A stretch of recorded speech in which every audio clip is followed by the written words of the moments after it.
வணக்கம் தாய் தமிழ் உறவுகளே. இன்றைக்கி இந்த காணொளியில் என்ன பார்க்க போகிறோம் அப்படின்னா, விவசாயிகளினுடைய போராட்டம். தமிழகம் எங்கும் விவசாயிகள் வந்து போராடிக்கிட்டு இருக்காங்க. அதுலேயும் பார்த்திங்கன்னா, மாவட்ட ஆட்சியர் அவருடைய அலுவலகத்திலே பார்த்திங்கன்னா, ஒவ்வொரு மாதமும் விவசாயிகளுக்கான குறைதீர் கூட்டம் நடக்கும். அதையும் அவங்க புறக்கணித்து போராடிட்டுருக்காங்க. இப்போ அந்த அந்த விஷயத்தை பற்றி தான் இந்த காணொலியில் பார்க்க போகிறோம். இந்த காணொலியில் என்ன அறியாமல் ஏதாவது ஆங்கில வார்த்தைகள் பயன்படுத்த அதுக்கான மன்னிக்கவும். அப்புறம் நம்மளுடைய சேனலை மறக்காமல் சப்ஸ்கிரைப் பண்ணுங்கள். அப்போ தான் நான் போடக்கூடிய காணொலிகள் உங்களுக்கு தொடர்ச்சியாக வந்து சேரும். இப்போ நம்ம அந்த காணொலிக்குள்ளே போகலாம். முதல்ல இந்த விவசாயிகள் கடன், அதாவது பயிர் கடன் தள்ளுபடி, குறிப்பாக அந்த கூட்டுறவு வங்கிகளில் விவசாயிகள் வந்து பயிர் கடன் வாங்குகிறாங்க. அதை வாங்கி அவங்க விவசாயம் பண்ணுறாங்க. அந்த விவசாயம் பண்ணி அதில் வந்து நியாயமாக பார்த்தா அவங்களுக்கு லாபம் வந்திருக்கணும். அந்த லாபத்தை வச்சு அவங்களுடைய லாபத்தை எடுத்துக்கிட்டு இந்த கடன், அதில் ஒரு பங்கு வந்து இந்த கடனை அடைச்சிக்கினே வரணும். அதுதான் வந்து சரியான முறையாக இருக்கும். ஆனால் அவர்கள் ஒவ்வொரு முறையும் வந்து கடனாளியாகவே இருக்கிறாங்க. இப்போ நம்ம ஏன் இந்த விஷயத்தை பற்றி பேசுகிறோம் அப்படின்னா, முதலமைச்சர் விஜய் அவர்கள் ஒரு வாக்குறுதி கொடுத்துருந்தார். என்ன அப்படின்னா, நான் ஆட்சிக்கு வந்தவுடன் பயிர்க்கடன், அதாவது 5 ஏக்கருக்கு குறைவாக, 5 ஏக்கர் இல்லை 5 ஏக்கருக்கு குறைவாக இருக்கக்கூடிய அந்த சிறு குறு விவசாயிகளின் பயிர்க்கடன் முழுவதுமாக தள்ளுபடி செய்யப்படும் அப்படின்னு சொல்லியிருந்தார். இப்போ என்ன அறிவிப்பு வெளியாயிருக்கு அப்படின்னு பார்த்தோம்னா, 5 ஏக்கருக்கு கீழே வச்சுருக்கக்கூடிய சிறு விவசாயி, அதாவது முதல்ல குறு விவசாயி பார்த்துருவோம். குறு விவசாயியாக இருந்தால் அவங்களுக்கு வந்து இப்போ 50,000 வரைக்கும் கடன் வாங்கியிருந்தாங்கன்னா முழுவதுமாக தள்ளுபடி. இப்போ நான் வந்து ஒரு குறு விவசாயி அப்படின்னா, நான் வந்து 50,000 ரூபா வரைக்கும் கடன் வாங்கியிருக்கேன் அப்படின்னா அந்த 50,000 ரூபா வரைக்கும் தள்ளுபடி அப்படின்றார் விஜய் அவர்கள். இப்போது ஒரு குறு விவசாயி வந்து 60,000 ரூபா கடன் வாங்கியிருக்கிறாரு அப்படின்னா என்ன முறையை அவங்க பின்பற்றுவாங்க அப்படின்னா, அவங்களுக்கு வந்து 40,000 ரூபா வரைக்கும் தள்ளுபடி அப்படின்றாரு. இப்போ அதே குறு விவசாயி அதே 5 ஏக்கர் வச்சுருக்கிறாரு, இல்லை 5 ஏக்கருக்கு குறைவாக வச்சுருக்கிறாரு, ஆனால் வந்து 70,000 ரூபா கடன் வாங்கியிருக்கிறாரு அப்படின்னா 30,000 ரூபா தருவாங்க. அதுதான் வந்து கடன் தள்ளுபடி. இதே வந்து 80,000 ரூபா கடன் வாங்கியிருந்தாங்கன்னா 20,000 ரூபா தள்ளுபடி. 90,000 ரூபா வாங்கியிருந்தாங்கன்னா 10,000 ரூபா தள்ளுபடி. இதே 1 லட்சம் இல்லை 1 லட்சத்துக்கு மேலே அப்படின்னு போகும்போது 5,000 ரூபா கொடுக்குறாங்க. இதுதான் வந்து இப்போ இருக்கக்கூடிய நிலவரம். இதே வந்து இப்போ நான் சொன்னதெல்லாம் வந்து குறு விவசாயி, 5 ஏக்கருக்கு குறைவாக வச்சுருக்கக்கூடிய குறு விவசாயிக்கு வந்து அவங்க எவ்வளவு கடன் வாங்கியிருக்கிறாங்க அப்படின்ற அந்த கடன், அதாவது அந்த பணத்தை அளவுகோலாக வச்சு, அவங்க வாங்கின அந்த கடனை அளவுகோலாக வச்சு அவங்க தள்ளுபடி இந்த மாதிரி அறிவிச்சிருக்கிறாங்க. அதாவது அவங்க ஆட்சிக்கு வர்றதுக்கு முன்னாடி என்ன சொன்னாங்கன்னா, 5 ஏக்கருக்குள்ளே வச்சுருக்கக்கூடிய அனைத்து விவசாயிகளுக்கும், அனைத்து சிறு குறு விவசாயிகளுக்கும் பயிர்க்கடன் தள்ளுபடி செய்யப்படும். அவங்க கூட்டுறவு வங்கியில் கடன் வாங்கியிருந்தா அப்படின்னு சொல்லியிருந்தாங்க. கூட்டுறவு வங்கியில் பயிர்க்கடன் வாங்கியிருந்தால் தள்ளுபடி செய்யப்படும்னு சொல்லியிருந்தாங்க. ஆனால் இப்போ என்ன சொல்கிறாங்கன்னா, அதே 5 ஏக்கரு, ஆனால் வந்து 5 ஏக்கருக்கு வச்சிருக்கக்கூடிய அந்த சிறு விவசாயிகளுக்கு ஒரு மாதிரியும் குறு விவசாயிகளுக்கு ஒரு மாதிரியும் சொல்லியிருக்கிறாங்க. அதுலேயும் பார்த்தோம்னா முழுவதுமாக கடன் தள்ளுபடி இல்லை, ஒவ்வொரு கடன் தொகையை பொறுத்து அது மாறுபடும். இப்போ நான் சொன்னேன் இல்லையா, 5 ஏக்கர் வச்சுருக்கக்கூடிய ஒரு குறு விவசாயி 50,000 ரூபா கடன் வாங்கியிருந்தால் முழுவதுமாக தள்ளுபடி செய்யப்படும். 60,000 ரூபா வாங்கியிருந்தால் 40,000 ரூபா தள்ளுபடி செய்யப்படும். 70,000 ரூபா கடன் வாங்கியிருந்தால் 30,000 ரூபா தள்ளுபடி செய்யப்படும். 80,000 ரூபா வாங்கியிருந்தால் 20,000 ரூபா தள்ளுபடி செய்யப்படும். 90,000 ரூபா வாங்கியிருந்தால் 10,000 தள்ளுபடி செய்யப்படும். 1 லட்சம் வாங்கியிருந்தால் 5,000 ரூபா, 1 லட்சம் மேலே வாங்கினாலும் 5,000 ரூபா சொல்கிறாங்க. இது வந்து குறு விவசாயிக்கு. இது அப்படியே சிறு விவசாயியாக இருந்தால் இதில் பாதி. இப்போ அதே நம்ம கணக்குக்கு வருவோம். சிறு விவசாயிகள் 5 ஏக்கர் வச்சுருக்குறாங்க. இப்போ 50,000 ரூபா கடன் வாங்கியிருந்தால் அதில் பாதி தான் தள்ளுபடி செய்யப்படும். 25,000 ரூபா தள்ளுபடி செய்வாங்க. இப்போ அதே வந்து 60,000 ரூபா வாங்கியிருந்தால் 20,000 ரூபா வந்து தள்ளுபடி செய்யப்படும். இப்போ 70,000 ரூபா வாங்கியிருந்தால் 5,000 ரூபா தள்ளுபடி செய்யப்படும். 80,000 ரூபா வாங்கியிருந்தால் 10,000 ரூபா தள்ளுபடி செய்யப்படும். 90,000 ரூபா வாங்கியிருந்தாங்கன்னா 5,000 ரூபா தள்ளுபடி செய்யப்படும். 1 லட்சத்துக்கு மேலே வாங்கினவங்களுக்கும் 5,000 ரூபா தான் சொல்கிறாங்க. அந்த கணக்கில் அது இப்படி வருது. இது விவசாயிகள் வாங்கின கடன் பார்த்தீங்கன்னா எக்கச்சக்கமாக இருக்கும். அதாவது யானை பசிக்கு சோளப்பொரி மாதிரி தான். இந்த கடன் வந்து தோராயமாக கூட்டுறவு வங்கிகளில் விவசாயிகள் பெற்ற அந்த பயிர் கடன் அப்படின்றது மொத்தமாக பார்த்தோம்னா ஒரு 54,000 கோடி 55,000 கோடி இருக்கும் போல். அது வந்து 2021 வந்து எடப்பாடி அவர்கள் அறிவிச்சிட்டு போயிருந்தார். அதாவது ஆட்சியை விட்டு போகக்கூடிய அந்த சூழலுக்கு முன்னாடி அப்போ வந்து கடன் தொகை எவ்வளோ இருந்துச்சுன்னா ஒரு 12,110 கோடின்னு நினைக்கிறேன். தோராயமாக சொல்கிறேன், 12,000க்கு மேலே. ஆனால் 12,000லேருந்து 12,100 கோடியில் 12,110 கோடி இருக்கும். அந்த அளவு தான் அப்போ இருந்தது. அதை வந்து அவர் ஆட்சியை விட்டு போகக்கூடிய அந்த தருவாயில் அவர் வந்து அறிவிச்சிட்டு போயிருந்தார், தள்ளுபடி அப்படின்ட்டு போயிருந்தார். அதுக்கப்புறம் வந்து திமுக அரசு அதை வந்து பகுதியாக செலுத்தியிருக்கிறாங்க. எங்கே அவங்க அறிவித்ததை நம்ம நீக்கிட்டோம்னா அப்புறம் விவசாயிகள் கொந்தளிச்சிருவாங்க அப்படின்ட்டு அதை பகுதியாக கட்டியிருக்கிறாங்க. அதாவது நம்ம இப்போ இந்த ஒரு வாகனமோ இல்லை ஒரு பொருளோ நம்ம கடையில் எடுத்தோம்னா இஎம்ஐ அப்படிம்பாங்களா, ஈஸி மந்த்லி இன்ஸ்டால்மெண்ட், அந்த மாதிரி அவங்களும் இந்த கடன் தொகையை அதாவது விவசாயிகள் வாங்கின கடனை அறிவித்தது அதிமுக அரசு. அவங்க அறிவிச்சிட்டாங்க, நம்ம நிப்பாட்டினா நம்ம மேலே விவசாயிகள் கொந்தளிச்சிருவாங்கன்ற காரணத்துக்காக திமுக அதை வந்து இந்த 12,110 கோடியை பகுதியாக கட்டியிருக்குது. அப்போ வந்து ஆர்பிஐ விதிமுறைகள் படி அப்படி செலுத்தலாம் அப்படின்னு இருந்திருக்கு. ஆனால் இப்போ 2024, 2 வருஷத்துக்கு முன்னாடி 2024 அந்த விதிமுறைகள் மாறிடுச்சு. ஆர்பிஐ இப்போ என்ன சொல்லுது, நீங்கள் வந்து ஏதாவது தள்ளுபடின்னு அறிவிச்சிங்கன்னா 45 நாளில் கட்டிடணும். இப்போ இவங்க வந்து 54,000 கோடியும் 55,000 கோடியும் தள்ளுபடின்னு இப்போ அறிவிச்சாங்கன்னு வச்சுக்கோங்க. அடுத்த 45 நாளைக்குள்ள கட்டணும். இவங்க ஏற்கனவே கஜானா மோசமான நிலைமையில் இருக்குது. திமுக என்ன தான் சொன்னாலும் கஜானாவில் பணம் இருக்குது, அதெல்லாம் மனசு தான் வேணும், ஆளும் திறமை தான் வேணும் அப்படிலாம் சொன்னாலும் உண்மையிலே அங்கே ஒன்றும் பெருசாக இல்லை. அதுதான் உண்மை. ஏன்னா இவங்க போகையில் எல்லாத்தையும் அப்படியும் வர்றோமோ வரலையோ எல்லாத்தையும் முடிச்சு விட்டு போகலான்ற மாதிரி தான் பண்ணியிருக்கிறாங்க. அதனால் இவங்க அறிவித்த திட்டங்கள் ஏகப்பட்ட எல்லாமே கடனில் தான் வாங்கி ஓட்டிகிட்டு இருந்தாங்க. நம்ம இதைத்தான் சொன்னோம். விஜய் அவர்கள் வாக்குறுதி நிறையா கொடுத்து வச்சுருக்கிறாரு, கண்டிப்பாக இதை நிறைவேற்ற முடியாமல் திணறுவார். அது வந்து பேசாமல் ஒரு மன்னிப்பை கேட்டுட்டு அப்படியே விட்டுருங்க அப்படின்னு நம்ம சொன்னோம். இப்போ என்ன பண்ணுறாரு, மன்னிப்பெல்லாம் கேட்கல. மன்னிப்பு கேட்காம அந்த கடனில் ஏதோ கொஞ்சம் செஞ்ச மாதிரி, அதாவது ஈயம் பூசின மாதிரியும் இருக்கணும், பூசாத மாதிரியும் இருக்கணும். இது அப்படியே திமுக அவனுடைய ஸ்டைலை அப்படியே எடுத்துக்கிட்டு அதை வந்து செய்யலான்னு நினைக்கிறாரு.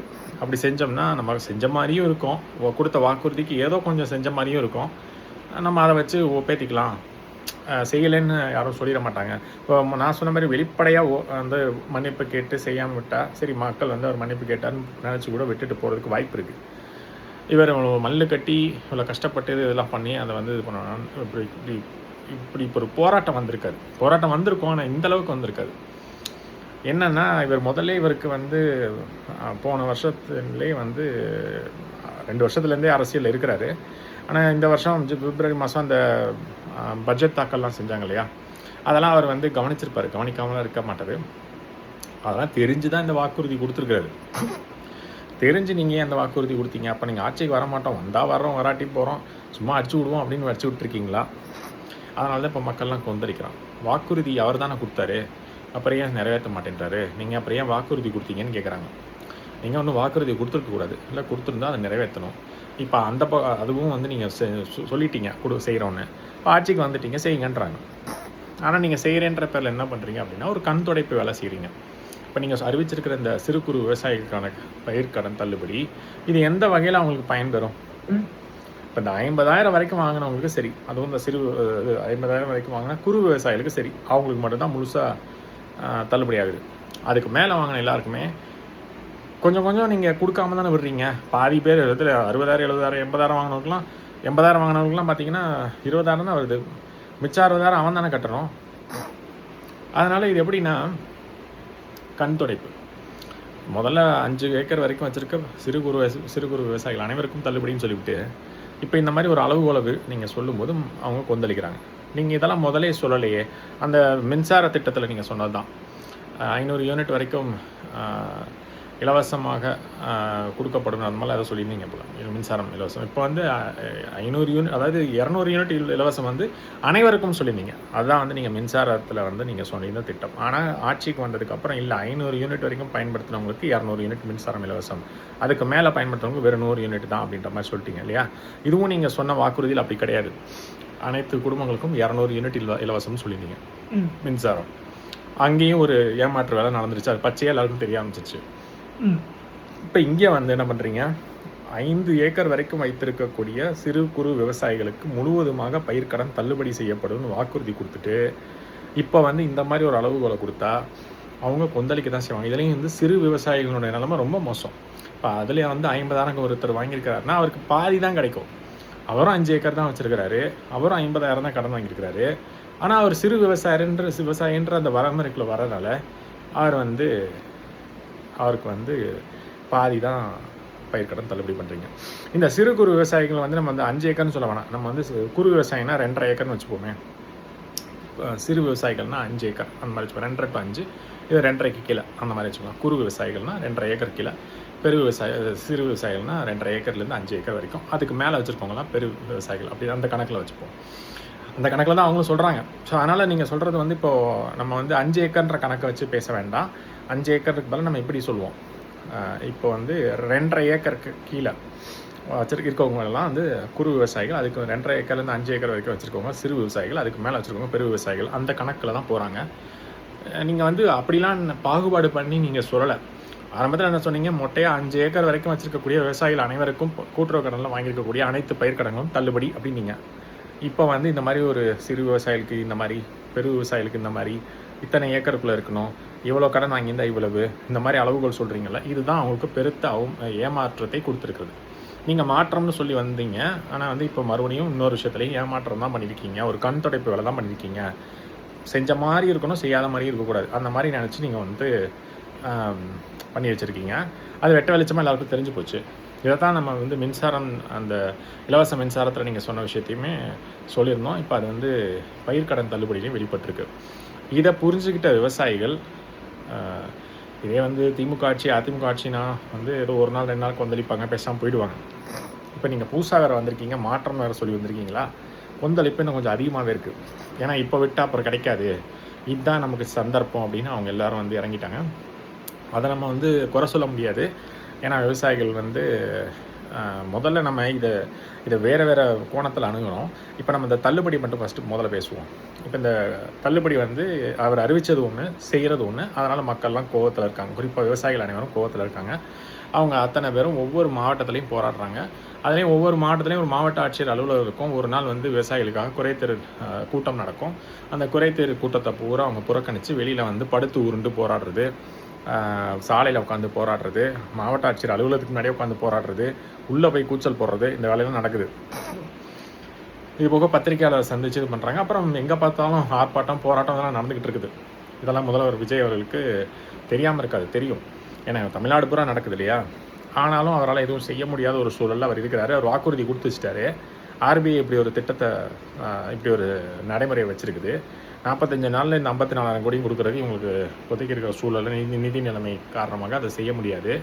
அது நமக்கு நல்லாவே தெரியுது. நீங்கள் ஏன் அப்படி ஒரு வாக்குறுதி கொடுக்கணும், அது மட்டும்தான் இப்போ நம்ம சொல்கிறோம். இப்போ நீங்கள் செய்ய முடியாத ஒரு சூழல் எங்களுக்கு புரியுது. இல்லை இதை இப்போ நான் நிறைவேற்றலை, அப்புறம் நிறைவேற்றுறேன்னாலும் சொல்லியிருக்கணும். இப்போ நான் நிறைவேற்றுறேன்ற பேரில் போயிட்டு மூக்கை நுழைச்சிட்டு அதுக்கப்புறம் வந்து நீங்கள் நல்ல நிதி நிலைமை வந்ததுக்கப்புறமா செஞ்சுருக்கணும். அதுவும் இல்லை. அது அரைகுறையாக இப்போ ஒன்று செய்கிறீங்க. அது அவங்களுக்கு தெளிவாக புரிஞ்சுது. அப்போ இவ்வளோ தான் தள்ளுபடி போல், இனிமேல் எதுவுமே செய்ய மாட்டாங்க போல் அப்படின்ற முடிவுக்கு அவங்க வந்துட்டாங்க. இல்லைன்னா இதை ஒரு அறிவிப்பாக சொல்லியிருக்கணும். இல்லைங்க இப்போதைக்கு இவ்வளோ செய்கிறோம், இது மட்டுமே கடைசி கிடையாது, இதுக்கப்புறம் ஒவ்வொரு ஆண்டும் எங்களால் முடிஞ்ச வரைக்கும் நாங்கள் இந்த பயிர்க்கடன் தள்ளுபடியை கொஞ்சம் கொஞ்சமாக செஞ்சுட்டு வரோம் அப்படியாவது சொல்லியிருக்கணும். அதுவும் கிடையாது.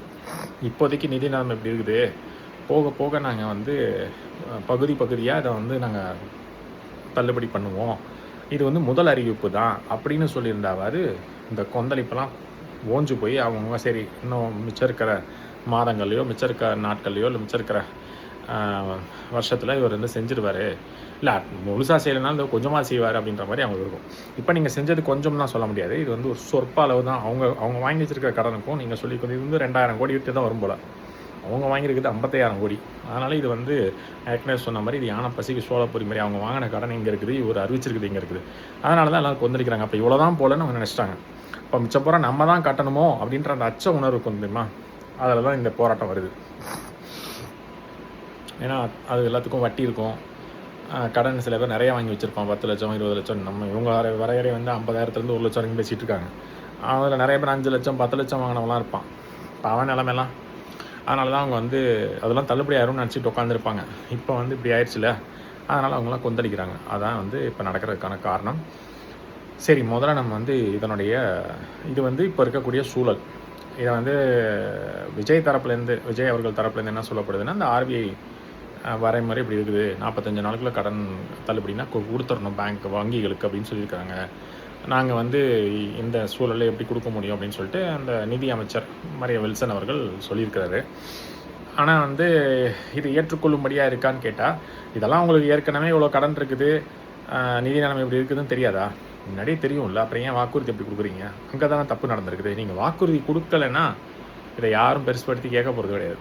நீங்கள் வாக்குறுதி வந்து கொடுக்கல, தள்ளுபடின்றது வந்து சொல்லிவிட்டு அப்புறம் செய்யலைன்றனால தான் இவ்வளோ பேர் கொந்தளிக்கிறாங்க. சரி, செய்யலைன்றதுல நிதி நிலைமை பிரச்சனைகள்லாம் இருக்குன்னா நாங்கள் பகுதியாக செய்வோம்னு அறிவிச்சிருந்தாவது இந்த கூட்டத்தை இவ்வளோ பெரிய பிரச்சனைகள்லாம் வந்திருக்காது. அங்கேயும் ஒரு தெளிவான அறிவிப்பு இல்லை. என்னமோ இதுதான் முதலும் கடைசியும் மாதிரி பண்ணுற மாதிரி நீங்கள் பண்ணியிருக்கீங்க. அதனால் அவங்களாம் கொந்தளிக்க ஆரம்பிச்சிட்டான். சரி, இந்த விவசாயிகள் வந்து இது மாதிரி பல பிரச்சனைகளுக்கு போராடிக்கிறாங்க. திமுக ஆட்சியிலையும் பார்த்தோம்னா திமுக அரசை எதிர்க்காமல் திமுக ஆட்சியில் என்ன பண்ணுவாங்க, அரசை எதிர்க்க மாட்டாங்க இந்த விவசாயிகள். இப்போ வந்து அரசை எதிர்க்கிறாங்க இல்லையா, திமுக ஆட்சியில் ஏதாவது பிரச்சனைனா சில விவசாயிகள் தான் அரசை எதிர்த்து பேசியிருக்காங்க. பெரும்பான்மையான விவசாயிகள் என்ன பண்ணுவாங்கன்னா, அந்த காவிரி பிரச்சனைலாம் மத்திய அரசை எதிர்த்து பேசிக்கிட்டு இருப்பாங்க, இல்லைனா கர்நாடக அரசை எதிர்த்து கண்டனம் தெரிவிச்சுட்டு இருப்பாங்க. ஆடை உடுத்த மாட்டாங்க, எலிக்கறி தின்னுக்கிட்டு இருப்பாங்க, கீழே படுத்து உருளுவாங்க, இந்த மாதிரிலாம் பண்ணுவாங்க. இல்லைனா வந்து இந்த முக்கம் இந்த மாதிரி கல்லணை இந்த மாதிரி இடங்களில் போய் தண்ணிக்குள்ளே நின்று போராட்டம் பண்ணுவாங்க. இந்த மாதிரி பல்வேறு விதமான போராட்டங்கள் இப்போ கூட இப்போ இந்த போராட்டத்தில் கூட படுத்து உருண்டு போராடிக்கிட்டு இருக்காங்க. இது வந்து இந்த மாநிலத்துக்கு அவமானம், வெட்கக்கேடு. ஏன்னா உழுதுண்டு வாழ்வாரே வாழ்வார், மற்றவரெல்லாம் தொழுதுண்டு பின் செல்வர் அப்படின்னு சொல்லப்பட்ட இந்த அதாவது அப்படின்னு திருவள்ளுவர் சொல்லியிருக்கிறாரு. அந்த மாதிரி உயர்ந்த குடியாக இருக்க வேண்டியவங்க இவ்வளோ மோசமான நிலைமைக்கு போயிட்டாங்க. ஆனால் அதுக்கு பின்னாடி அங்கேயும் வந்து அரசியல் இருக்குது, அதுலேயும் சில தவறான நபர்கள் இருக்கிறாங்க. அதாவது விவசாயிகள் அனைவரும் நல்லவங்கன்னு நான் சொல்ல வரல, அதுக்காக அனைவரும் கெட்டவங்களும் சொல்ல வரல. அங்கேயும் சில பேர் வந்து திமுக சார்பாகவும் அதிமுக சார்பாகவும் இருக்கிறாங்கன்றதை தான் இங்கே நான் தெளிவுபடுத்துகிறேன். ஏன்னா இப்போ திமுக ஆட்சியில் தான் வந்து இந்த மேகதாது அணை பிரச்சனை அப்போலேருந்தே நடந்தது. இப்போ என்னமோ இவர் வந்து 20 நாள் தான் அது, இப்போ வந்து இவரை கேள்வி கேட்கணுன்றாங்க. எப்போ 5 வருஷமாக அவர் என்ன குப்பை கொட்டிகிட்டு இருந்தாரா, இல்லை வந்து இந்த பிரச்சனை அவங்க இன்றைக்கி தான் வந்து பேசுகிறாங்களா? அதுக்கு முன்னாடி வந்து எத்தனையோ அதுக்கு முன்னாடி வந்து முதல்வர் ஜெயலலிதா அவர்கள் இருந்தாங்க. அவங்க 10 வருஷம் வந்து ஒரு 6 வருஷம்னு வச்சுப்போம். அதுக்கப்புறம் வந்து எடப்பாடி அவர்கள் நடுவில் கொஞ்ச நாள் பன்னீர்செல்வம் அவர்கள் இருந்தார். அதுக்கப்புறம் எடப்பாடி பழனிசாமி அவர்கள் இருந்தாங்க. இவங்களாம் இருந்தாங்களே, இவங்களாம் என்ன பண்ணாங்க? அப்போலேருந்தே இதுக்கு ஒரு தடையை வாங்கியிருக்க வேண்டியதானே.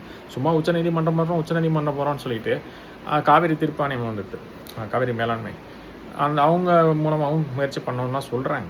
ஆனால் சொன்னாலும் தீர்வு ஒன்றும் வரலையே. போன 5 வருஷத்தில் தடுத்துருக்கணும். அப்போ தடுக்காமல் விட்டுட்டு அவங்க அப்போவே அறிவிச்சிட்டாங்க. இதை இன்றைக்கி அறிவிச்சாங்க அந்த காங்கிரஸ் அரசு. இவங்க காங்கிரஸோட கூட்டணி தானே வச்சுருந்தாங்க. 10ஆவதுக்கு இங்கேருந்து அங்கே நடக்கக்கூடிய தேர்தலுக்கெலாம் இங்கேருந்து முதலமைச்சர் போய் அந்த பிரச்சாரத்துக்கெலாம் அங்கே வந்து அந்த கூட்டங்கள்லாம் போய் கலந்துக்கிட்டார். 10ஆவதுக்கு இந்த முதலமைச்சர் வந்து அங்கே வந்து பாட கட்டின மாதிரிலாம் ஒரு சடங்கு மாதிரி ஏதோ பண்ணி வச்சுருந்தாங்க அசிங்கப்படுத்துறதுக்கு. அப்படி இருந்தும் கூட வெக்கமே இல்லாமல் இந்த முதலமைச்சர், இப்போ இருக்க முதலமைச்சர் சொல்ல முன்னாடி முன்னாள் முதலமைச்சர் ஸ்டாலின் அவர்கள் அவரை வந்து அவரோட படத்துக்கு மாலையெல்லாம் போட்டு இதெல்லாம் பண்ணாங்க கர்நாடகாவில். அப்பயுமே இதெல்லாம் நடந்திருந்தாலும் கூட கொஞ்சம் கூட எந்த கூச்சம் வெக்கம் எதுவுமே இல்லாமல் இங்கே இருந்து முதலமைச்சர் அங்கே போனார் காங்கிரஸ் கூட. அந்த கூட்டத்துலேயும் அவரை வந்து ஒரு ஓரமாக தான் நிற்க வச்சுருந்தாங்க. இவங்க தான் முன்னாடி நின்றுருந்தாங்க. பொம்மை மாதிரி தான் அங்கே போயிட்டு வந்திருந்தார். அவரை வந்து யாரும் அங்கே மதிக்கிறது கூட கிடையாது. அப்படி இருக்கும்போது இவர் வந்து இவருடைய 5 ஆண்டு காலத்தில் அப்போ வந்து நீர் மேலாண்மை துறைக்கு வந்து துரைமுருகன் அவர்கள் இருந்தான்னு நினைக்கிறேன். சும்மா எதுக்கு எடுத்தாலும் வந்து நல்ல நக்கலாக நையாண்டியாக பேசுவார், அது மட்டும்தான். மற்றபடி செயல்லாம் ஒன்றும் கிடையாது. கேட்டால் நாங்கள் உச்சநீதிமன்றத்தில் வந்து வழக்கு போட்டிருக்கோம், அங்கே நாங்கள் நீதிமன்றத்தின் மூலமாக போகிறோம் அப்படின்லாம் சொல்லிக்கிட்டு இருப்பார். நீங்கள் நீதிமன்றம் மூலம் போகிறது இருக்கட்டும், உங்கள் கூட்டணி தானே காங்கிரஸு, நேராக அவங்கள்ட்டே பேச வேண்டியதானே. பக்கத்து மாநிலம் உங்கள் கூட்டணி, அதாவது எதிர்க்கட்சினா கூட சரிங்களாம், உங்கள் கூடவே இங்கே அங்கம் வகிச்சு நீங்கள் தான் பல தடவை அங்கே காங்கிரஸை தூக்கி பிடிச்சிக்கிட்டு இருந்தீங்க. மத்தியிலையும் 2004 2009 காலகட்டங்களில் மத்தியில் நீங்கள் தூக்கி பிடிச்சதே காங்கிரஸ்.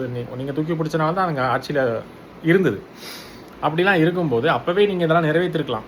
அந்த சூழல்லே இதில் பாருங்கள், நாங்கள் எங்களுக்கு ஆட்சியில் நாங்கள் வந்து பங்கு கேட்கலன்னா கூட எங்களுக்கு இந்த கோரிக்கையெல்லாம் நிறைவேற்றுங்கன்னு சொல்லியிருக்கலாம். அந்த மாதிரிலாம் செய்யாமல் அப்போலாம் விட்டுட்டு அதுக்கப்புறம் எத்தனையோ உங்களுக்கு சந்தர்ப்பங்கள் கிடச்சிது. 99லேருந்தே சந்தர்ப்பங்கள், இப்போ ஒன்றும் சந்தர்ப்பம், அதுக்கு முன்னாடியே நீங்கள் இருந்து அங்கே வச்சுருக்கீங்க.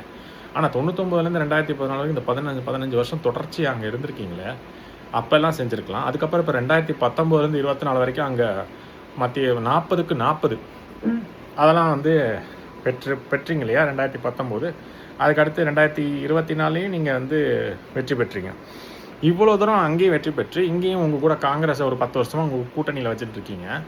நீங்கள் பக்கத்து மாநிலத்தில் காங்கிரஸ் தான், இந்த காங்கிரஸ் கட்சியை அங்கே வச்சு பேச வேண்டியதானே, ஏன் முடியல? நீங்கள் அந்த 5 வருஷம் செய்யாமல் விட்டதன் விளைவு இப்போ அவன் மேகதாதுனை கட்டிக்கிட்டு இருக்கிறான். இது வந்து இந்த விவசாயிகளுக்கு தெரியாதானே? இந்த அரசை மட்டும் குற்றம் சொல்லிட்டு இருக்காங்க. நியாயமாக பார்த்தா 2 அரசாங்கத்தையும் தான் குற்றம் சொல்லணும். இவங்க இப்போ தான் வந்திருக்கிறாங்க, இருந்தாலும் இவங்க வந்து அதை ஒரு பெருசுப்படுத்தி ஒரு பிரச்சனை பண்ணுற மாதிரி தெரியல.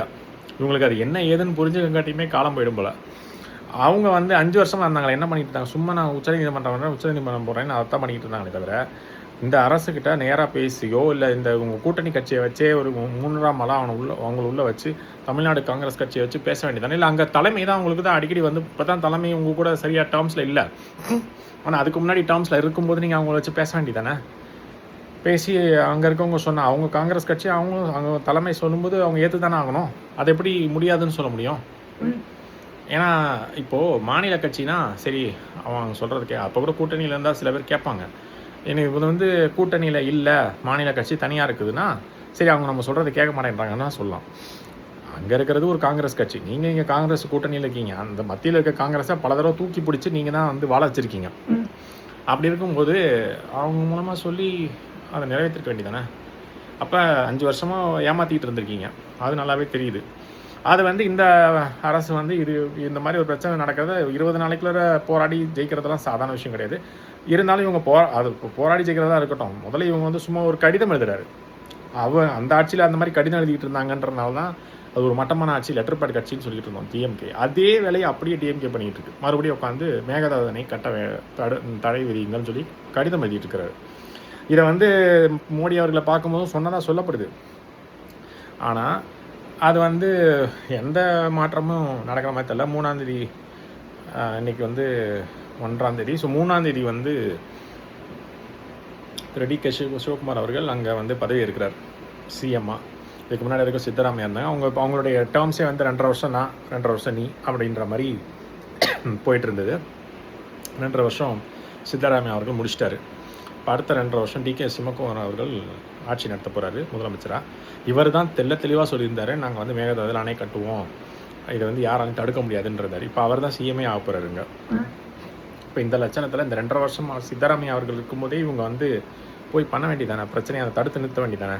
இவ்வளோ நாள் நாங்கள் வந்து அப்படி தள்ளிக்கிட்டே போனோம், இப்போ வந்து நடந்துருச்சு அப்படின்ற மாதிரி இவங்க மேலே பழிய தூக்கி போகிறதுக்கு. இந்த அரசும் என்ன பண்ணணும் அப்படின்னா, இப்போ கூட நினச்சா அங்கே என்ன வேணாலும் தடை ஏற்படுத்த முடியும். ஆனால் இவங்க வந்து அதுக்கான முடிவெல்லாம் எடுப்பாங்களா? இவங்க வந்து ஏற்கனவே ஒரு பிரச்சனையில் மாட்டிகிட்டு இருக்காங்க, விவசாய பிரச்சனை. இப்போ இந்த தண்ணி வந்து வராமல் அங்கே இந்த அணையை கட்டினாங்க அப்படின்னு சொன்னால் இது விவசாயிகளுக்கு இன்னும் கொந்தளிப்பு ஏற்படுத்தும். இதையும் சேர்த்து வச்சு தான் அவங்க போராடுறாங்க. இதுக்காக மட்டும் இந்த பயிர்க்கடன் தள்ளுபடிக்காக மட்டும் போராடல, மேகதாதுல அணை கட்டுறதையும் எதிர்த்து தான் போராடுறாங்க. இது என்னென்னா, இப்போவே தண்ணி ஒழுங்காக வரமாட்டேங்குது. இப்போவே பார்த்தீங்கன்னா ஜூன் 12 குறுவை சாகுபடிக்கு தண்ணி திறந்து விடணும் மேட்டூர் அணையிலேருந்து. ஆனால் இப்போ வந்து 120 அடி இல்லை 100 அடியாவது எட்டியிருக்கணும், 100 அடிக்கு மேலேயாவது இருக்கணும். இப்போ அது 100 அடி கூட இல்லை, 120 அடி அதோட மொத்த கொள்ளளவு. 105 110 இருந்தால் திறந்து வர்றதுக்கு நல்லாயிருக்கும். ஆனால் இப்போ இருக்கக்கூடிய சூழல் 100 அடி கூட இல்லை, 79.5 தான், இல்லை 78 தான் இருக்குது. இது எப்போ 100 வந்து இவங்க எப்போ அதை திறந்து வர்றது? இந்த மாதிரி இருக்கக்கூடிய இப்போ வந்து இருக்கக்கூடிய அணைகளுடைய சூழல் வச்சே இது போல தான் வருது. இன்னொரு அணையை கட்டினா இந்த கொள்ளளவு நீர் கூட வராது. வெள்ள காலங்களில் மட்டும் நல்லா திறந்து விடுவாங்க, ஏன்னா அவங்க அணையெல்லாம் உடஞ்சிடக்கூடாது அப்படின்ட்டு. மற்ற நேரங்களில் திறந்து விடவே மாட்டாங்க. அதுதான் வந்து இருக்கக்கூடிய சூழல். இவங்க வந்து இந்த பிரச்சனையை தீர்க்கறதுக்கு தான் காவிரி தீர்ப்பாயம்னு ஒன்று கொண்டு வந்தது. அவங்க என்ன பண்ணுறாங்கன்னே தெரில. இந்த அணையை கட்ட விட்டுட்டு வேடிக்கை பார்த்துட்டு இருக்காங்க போல். இப்போ இவங்க என்ன பண்ணணும், அவங்களுக்கு ஒரு குடைச்சல் கொடுக்கணும், மத்திய அரசுக்கு ஒரு குடைச்சல் கொடுக்கணும். இந்த அரசு அதை செய்யுதான்னு தெரில. சும்மா போய் அங்கே இவர் பேசினதே 2 நிமிஷம் அப்படிங்கும்போது அங்கே என்னத்தை பேசி 10 நிமிஷம் சொல்கிறாங்க. சில பேர் 2 நிமிஷம் தான் பேசினாருன்றாங்க. எது உண்மைன்னு தெரியல. ஆனால் போன இடத்துல இவர் ஒரு கடிதம் மட்டும் எழுதியிருக்கிறாரு. இந்த கடிதம் எழுதி என்னத்துக்கு? இந்த கடிதம்லாம் ஒன்றும் வேலைக்காகாது. நேராக பார்க்கல பேசணும், இல்லை கால் பண்ணி பேசணும். கடிதம் வந்து பின்னாடி அனுப்பிச்சிக்கலாம், அது ஒன்றும் இல்லை. அது அனுப்பணும்னு கூட அவசியம் கிடையாது. நீங்கள் வந்து நேராக பார்த்து கோரிக்கையை வச்சு அவங்க பிரதமர் கையில் கொடுத்துட வேண்டியதானே. கையோட டைப் பண்ணிட்டு போய் அங்கே நேராக பார்க்கும்போது போய் கொடுத்துட வேண்டியதானே. அதுதானே சரியாக இருக்கும். இங்கே உட்காந்துட்டு கடிதம் எழுதி அது எப்போ அவர் பார்த்து அவர் எப்போ நடவடிக்கை எடுத்து அது வேலைக்காகாது. அதனால் இந்த மாதிரி கடிதம் எழுதுகிற வேலையை இந்த லெட்டர் பேட் கட்சி டிஎம்கே கட்சி பண்ணது அதே மாதிரி நீங்களும் திருப்பி தாவேக்காவும் ஒரு லெட்டர் பேட் கட்சின்ற பேர் வாங்காதீங்க. ஏற்கனவே நீங்கள் பண்ணுறதுலாம் அப்படி தான் இருக்குது. ஏன்னா இலங்கை தமிழர்கள் வந்து இந்த தமிழ் மீனவர்கள் இலங்கை கடற்படையால் தாக்கப்பட்ட போது அப்பயும் ஒரு கடிதம் தான் எழுதிக்கிட்டு இருந்தார் இந்த முதல்வர் விஜய் அவர்கள். அதனால் இந்த அரசு மறுபடியும் ஒரு டிஎம்கே அரசு மாதிரி தான் தெரியுது. திராவிட மாடல் 2.0 மாதிரி தான் தெரியுது எல்லா விஷயத்துலையும். இப்போ இந்த அணை கட்டுறதுக்கு இவங்க அனுமதிச்சாங்கன்னு சொன்னால் இந்த போராட்டம் நிச்சயமாக இப்போவே மிகப்பெரிய அளவில் தான் போயிட்டுருக்குது. இது இன்னும் பன்மடங்கு ஆகும். இன்னும் யாரெல்லாம் வந்து போராட்டத்துக்கு வராமல் இருக்காங்களோ, அந்த தள்ளுபடிக்கு மட்டும் வராமல் இருக்காங்களோ, அந்த அணை கட்ட ஆரம்பிச்சு தெரிஞ்சதுன்னா இன்னும் மிச்சம் மீதி இருக்கிற விவசாயிகளும் வந்துடுவாங்க. அப்புறம் கிட்டத்தட்ட இது வந்து டெல்லியில் ஒரு வருஷமாக அந்த விவசாயிகள் போராடினாங்க பாருங்கள், அந்த மாதிரி ஒரு மோசமான ஒரு போராட்டமாக இங்கே அமைய ஆரம்பிக்கும். இது வந்து தாவேக்கா அரசுக்கு நல்லதில்லை. நீங்கள் என்ன பண்ணணும், ஏதாவது ஒரு வழக்கை போட்டு தள்ளுபடி வழக்கை போட்டு அதை ஸ்டே வாங்கணும். ஆனால் இவங்க என்ன, இப்போ உச்சநீதிமன்றம் தீர்ப்பு என்ன வந்திருக்குது, இவங்க உச்சநீதிமன்றத்தினோட தீர்ப்பையே மதிக்காமல் போகிறாங்களா, இல்லை இந்த காவிரி தீர்ப்பாயம் அந்த வேளாண்மை தீர்ப்பு அவங்க இருக்காங்களே அவங்களுடைய பரிந்துரை என்ன, இதெல்லாம் நீங்கள் இது பண்ணணும். இப்போ இந்த அணை பிரச்சனைகள்லாம் இப்போ மட்டும்தான் இருக்குதா அப்படின்னா, மன்னர்கள் காலத்திலே இந்த பிரச்சனை இருந்துக்குது. அப்போவே வந்து இந்த மாதிரி வேலைகள்லாம் பண்ணும்போ ஒரு அணையை உடச்சி விட்டாங்க அப்படின்ற ஒரு பேச்சு இருக்குது. அது வந்து வரலாற்றில் எந்த அளவுக்கு அது உண்மைத்தன்மை இருக்குது அப்படின்றது தெரில. ஏற்கனவே இந்த மாதிரி அணைகள் கட்டும்போது அங்கே இந்த மாதிரி அதாவது தமிழகத்துக்கு எதிராக செயல்பட்டதெல்லாம் உண்டு. அங்கே இருந்த மன்னர்கள் அதை வந்து அணையை உடச்சி விட்டாங்க அப்படின்னு சொல்லி ஒரு தகவல் உண்டு.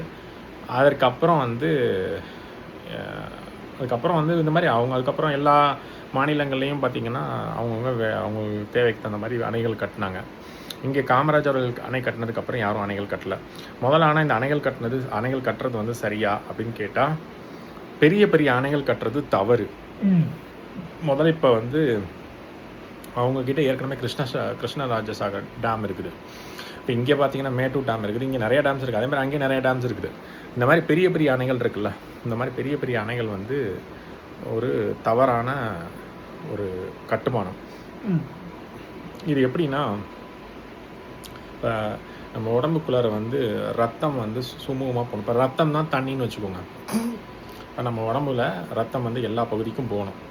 இப்போ அந்த ரத்தம் தான் வந்து போகிற பாதையில் ஒரு பெரிய டேம் மாதிரி என்னத்தையாவது நடுவில் வச்சோம்னா ரத்தம் இந்த பக்கத்துலேருந்து அந்த பக்கம் போக முடியாது இல்லையா. இப்போ உடம்புல எல்லா பக்கமும் ரத்தம் ஓடணும். நடுவில் ஒரு அதாவது தடை மாதிரி ஏதோ ஒன்று வைக்கிறோம் அப்படின்னா அது என்ன பண்ணும், ஒரு சைட்லேருந்து ஒரு பக்கத்துலேருந்து இன்னொரு பக்கம் போக முடியாது இல்லையா. அதே மாதிரி தான் இந்த அணையும். அதாவது பெரிய பெரிய அணைகளை சொல்கிறேன். இந்த பெரிய அணைகள் என்ன பண்ணும் அப்படின்னா, அந்த பூமியின் ரத்த நாளங்கள் தான் இந்த நதி. அது பாட்டு அதனுடைய இயற்கையான மலைகள்லேருந்து அந்த ஊற்றுலேருந்து வருது, அருவியாக வருது, அதுக்கப்புறம் ஆறாக வருது, அதுக்கப்புறம் அது போய் கடலில் போய் கலக்கணும். அதுதான் அதனுடைய இயற்கையான பாதை. இந்த இயற்கையான பாதையை தடை பண்ணி பெரிய பெரிய அணை கட்டும்போது அது என்ன ஆகும்னா, இந்த பூமியின் ரத்த நாளம் வந்து உடைக்கப்படுது. அப்போ ஒரு பகுதி வந்து அதிகமான நீரோடும், இன்னொரு பகுதி வந்து பாலைவனமாகவும் மாறும். ஏன்னா அந்த இடத்துல அந்த பூமியின் ரத்த நாளம் தான் இந்த நதி. அதுதான் ஒரு பக்கம் போகவே இல்லையே, ஏன்னா எங்கேயே தடுத்து நிறுத்திடுறாங்கல்ல. அதாவது வெள்ளம் வரப்போ அதை தாண்டி வரும், இல்லை இவங்க திறந்து விடுவாங்க போகும். அது ஒரு 2 மாதத்துக்கு இருக்கும், இல்லை 1 மாதத்துக்கு இருக்கும். அப்புறம் அந்த தண்ணி பூரா கடலில் போய் கலந்துடும். அதுக்கப்புறம் பூரா ஒன்றுமே இருக்காதுங்க. ஏன் அதுக்கப்புறம் இங்கே தண்ணி வர்றது குறைஞ்சிரும். இவங்க அந்த தேக்கி வச்சுருக்கிற அந்த அணைக்குள்ளாரையே அந்த தண்ணி நிற்கும், வெளியில் தண்ணியே வராது. அப்போ ஒரு பக்கம் பூரா பாலைவனமாக ஆகிடும். அப்போ அந்த பூமியின் இரத்த நாளமான அந்த நீர் வந்து போகாமல் தடைப்படுவதன் காரணமாக ஒரு பக்கம் ஃபுல்லாக வறட்சி ஏற்படும். ஒரு பக்கம் மட்டும் செழிப்பாக இருக்கும், ஒரு பக்கம் வறட்சி ஏற்படும். ஆனால் அந்த ஒரு பக்கம் செழிப்பாக இருக்கு இல்லையா, அது செழிப்பாக இருக்குன்னு சந்தோஷமாலாம் இருந்துட முடியாது. திடீர்னு வெள்ளம் வரும்போது, இல்லை மிகப்பெரிய மழை வரும்போது அந்த பகுதி வந்து வெள்ளக்காடாக மாறிடும். இவங்க செழிப்பாக இருக்குதுன்னு நினச்சிட்டு இருக்கிற இந்த பகுதியும் சுடுகாடாக மாறி வந்துடும். அது வந்து அதுதான் வந்து அதனுடைய இயற்கையான போக்குக்கு எதிராக செயல்படும் போது ஒரு பக்கம் பாலைவனமாகவும் வறட்சி சூழலும் ஏற்படும். இன்னொரு பக்கம் வந்து அசாதாரணமான பருவநிலை மாற்றம் வரும்போது அது மொத்தமாக பேரழிவை சந்திக்கும். அதாவது அந்த நம்ம பார்த்தோம் இல்லையா, அப்போ வயநாட்டில் அப்படியே ஒரு மண் சரிவு ஏற்பட்டு எல்லாம் அப்போ ஒரு ஒட்டுமொத்த கிராமமும் மண்ணுக்குள்ளே போன மாதிரி இந்த பெரிய பெருவெள்ளங்கள் வரும்போது இது போன்ற கர்நாடகா, கேரளாவில் அது பார்த்தோம். கர்நாடகாலையும் அது போன்ற சம்பவங்கள் நடக்கிறதுக்கு வந்து நடக்காது அப்படின்லாம் சொல்ல முடியாது. காரணம் வந்து அங்கேயும் இது போன்ற நிறைய மலைகள் இருக்குது, அருவிகள் இருக்குது, அதுலேருந்து வரக்கூடிய ஆறுகள் இருக்குது. இதுவுமே அந்த தலைக்காவேரின்ற இடத்துலேருந்து தான் வருது இந்த நீர். இப்போது இவங்க வரக்கூடிய நீரை பூரா அவங்களே வச்சுக்கணும் அப்படின்னு ஒரு கேவலமான ஒரு கெட்ட ஒரு எண்ணம் இருக்குது. இப்போ எல்லாரும் அவங்கவுங்கள வளங்கள் அவங்களுக்கு, ஏன்னா இங்கே இருக்க நிலக்கரி பூரா தமிழ்நாட்டில் இருக்கவங்களுக்கு மட்டும்தான், எவனுக்கும் மின்சாரம்லாம் கிடையாது அப்படின்ற ஒரு சட்டத்தை கொண்டு வந்துடலாம். இப்போ மத்திய அரசு என்ன பண்ணுது, இங்கே வந்து அது தொழிற்சாலையை போட்டுக்கின்னு இங்கேருந்து நிலக்கரி எடுத்து மின்சாரத்தை உற்பத்தி பண்ணி எல்லாருக்கும் கொடுக்கலான்னு நினைக்குது. அப்போ அங்கே இருக்கிற தண்ணி எல்லாருக்கும் கொடுக்கணும்ல, அது மட்டும் அவங்களுக்கு, ஆனால் இது மட்டும் எல்லாருக்கு, அதாவது அவங்க வளம் அவங்களுக்கே, தமிழ்நாட்டில் இருக்க வளம் மட்டும் எல்லாருக்கே அப்படின்றது ஒரு மட்டமான கொள்கை. அதனால் இங்கே தான் வந்து தவறான போக்கு நடக்குது. இதில் மத்திய அரசு கண்டும் காணாமல் இருக்குது. ஏன்னா அங்கே உள்ள போகுந்தான் இப்போ வந்து காங்கிரஸ் ஆண்டுகிட்டு இருக்கு. இப்போ இதில் மத்திய அரசு தலையிட்டு இல்லைப்பா, காங்கிரஸ் வந்து என்ன பண்ணுது, அந்த மக்களுக்கு சாதகமாக செய்கிற மாதிரி பண்ணிக்கிட்டு இருக்குது. இப்போ இவங்க பாஜக உள்ளே போகுது, இல்லை நாங்கள் வந்து அணையை தடுப்போம் அப்படின்னு உள்ளே வந்தால் அடுத்த தடவை அவங்க ஓட்டே போட மாட்டாங்க. அதனால் இதில் தலையிட்டால் அடுத்த தடவை ஆட்சியே வர முடியாது. ஏற்கனவே காங்கிரஸ் தான் இருக்குது, திரும்பவும் அவங்களே வந்துடுவாங்க. தலையிடாமல் இருந்தால் உள்ளதே தமிழ்நாட்டில் நுழைய முடியல. இப்போ இந்த பிரச்சனையில் பாஜக மௌனம் காத்துச்சு அப்படின்னா ஜென்மத்துக்கும் நுழைய முடியாது. ஆனால் அவங்க பார்ப்பாங்க, அங்கேயாவது ஒரு தடவை நம்ம வர வச்சு, அங்கேயாவது நம்ம அப்பப்போ வர்றோம் ஆட்சிக்கு, இவங்க வரவே விட மாட்டேன்றாங்க, பேசாமல் அவங்களுக்கு சாதகமாகவே இருந்துட்டு போயிடுவோம், அடுத்த தடவை நம்ம ஆட்சிக்கு வந்துடலாம் அப்படின்ற மாதிரி மனநிலைக்கு தான் அவங்க போவாங்க. ஏன்னா என்றைக்குமே தமிழர்களுக்கு எதிராக தான் காங்கிரஸும் இருக்கும், பாஜகவும் இருக்கும். இப்போ அவங்களுடைய கணக்கு எப்படி இருக்கும் அப்படின்னா, இப்போ காங்கிரஸ் ஆட்சி பண்ணுது, அவங்க தான் அணையை கட்டுறேன்றாங்க. இந்த நேரத்தில் நம்ம உள்ளே புகுந்து அணையை கட்டுறதை தடுக்கிறோன்னு சொன்னால் கர்நாடகா மக்கள் கொந்தளிச்சிருவாங்க. உள்ளதே போன வருஷம் ஆட்சி போயிடுச்சு, இப்போ திருப்பி நம்ம, அதாவது போன வருஷம்னா போன எலெக்ஷனில் தேர்தலில் ஆட்சி போயிடுச்சு, திருப்பி 5 வருஷத்துக்கு இவங்க ஆட்சி இன்னும் 2.5 வருஷத்துக்கு இல்லையா, அதை முடிச்சுட்டு நம்ம அடுத்த எலெக்ஷன் போகல, அடுத்த தேர்தல் போகல, இதை நம்ம தடுத்தோன்னு தெரிஞ்சதுன்னா அப்போ ஓட்டு போட மாட்டாங்க, திருப்பி பாஜக வர்றது கஷ்டமாயிடும். அப்படின்றனால நிச்சயமாக பாஜக இதை தடுக்கிற மாதிரி அவங்களும் ஒரு ட்ராமா பண்ணுவாங்க, ஆனால் தடுக்கலாம் மாட்டாங்க. அதாவது அவங்களும் அந்த ஈயம் பூசுகிற மாதிரி ஒரு வேலையை பண்ணிட்டு கடைசியாக பூச மாட்டாங்க. அதே வேலையை தான் அவங்களும் பண்ணுவாங்க. இது வந்து காங்கிரஸ்க்கு நல்லாவே தெரியும்.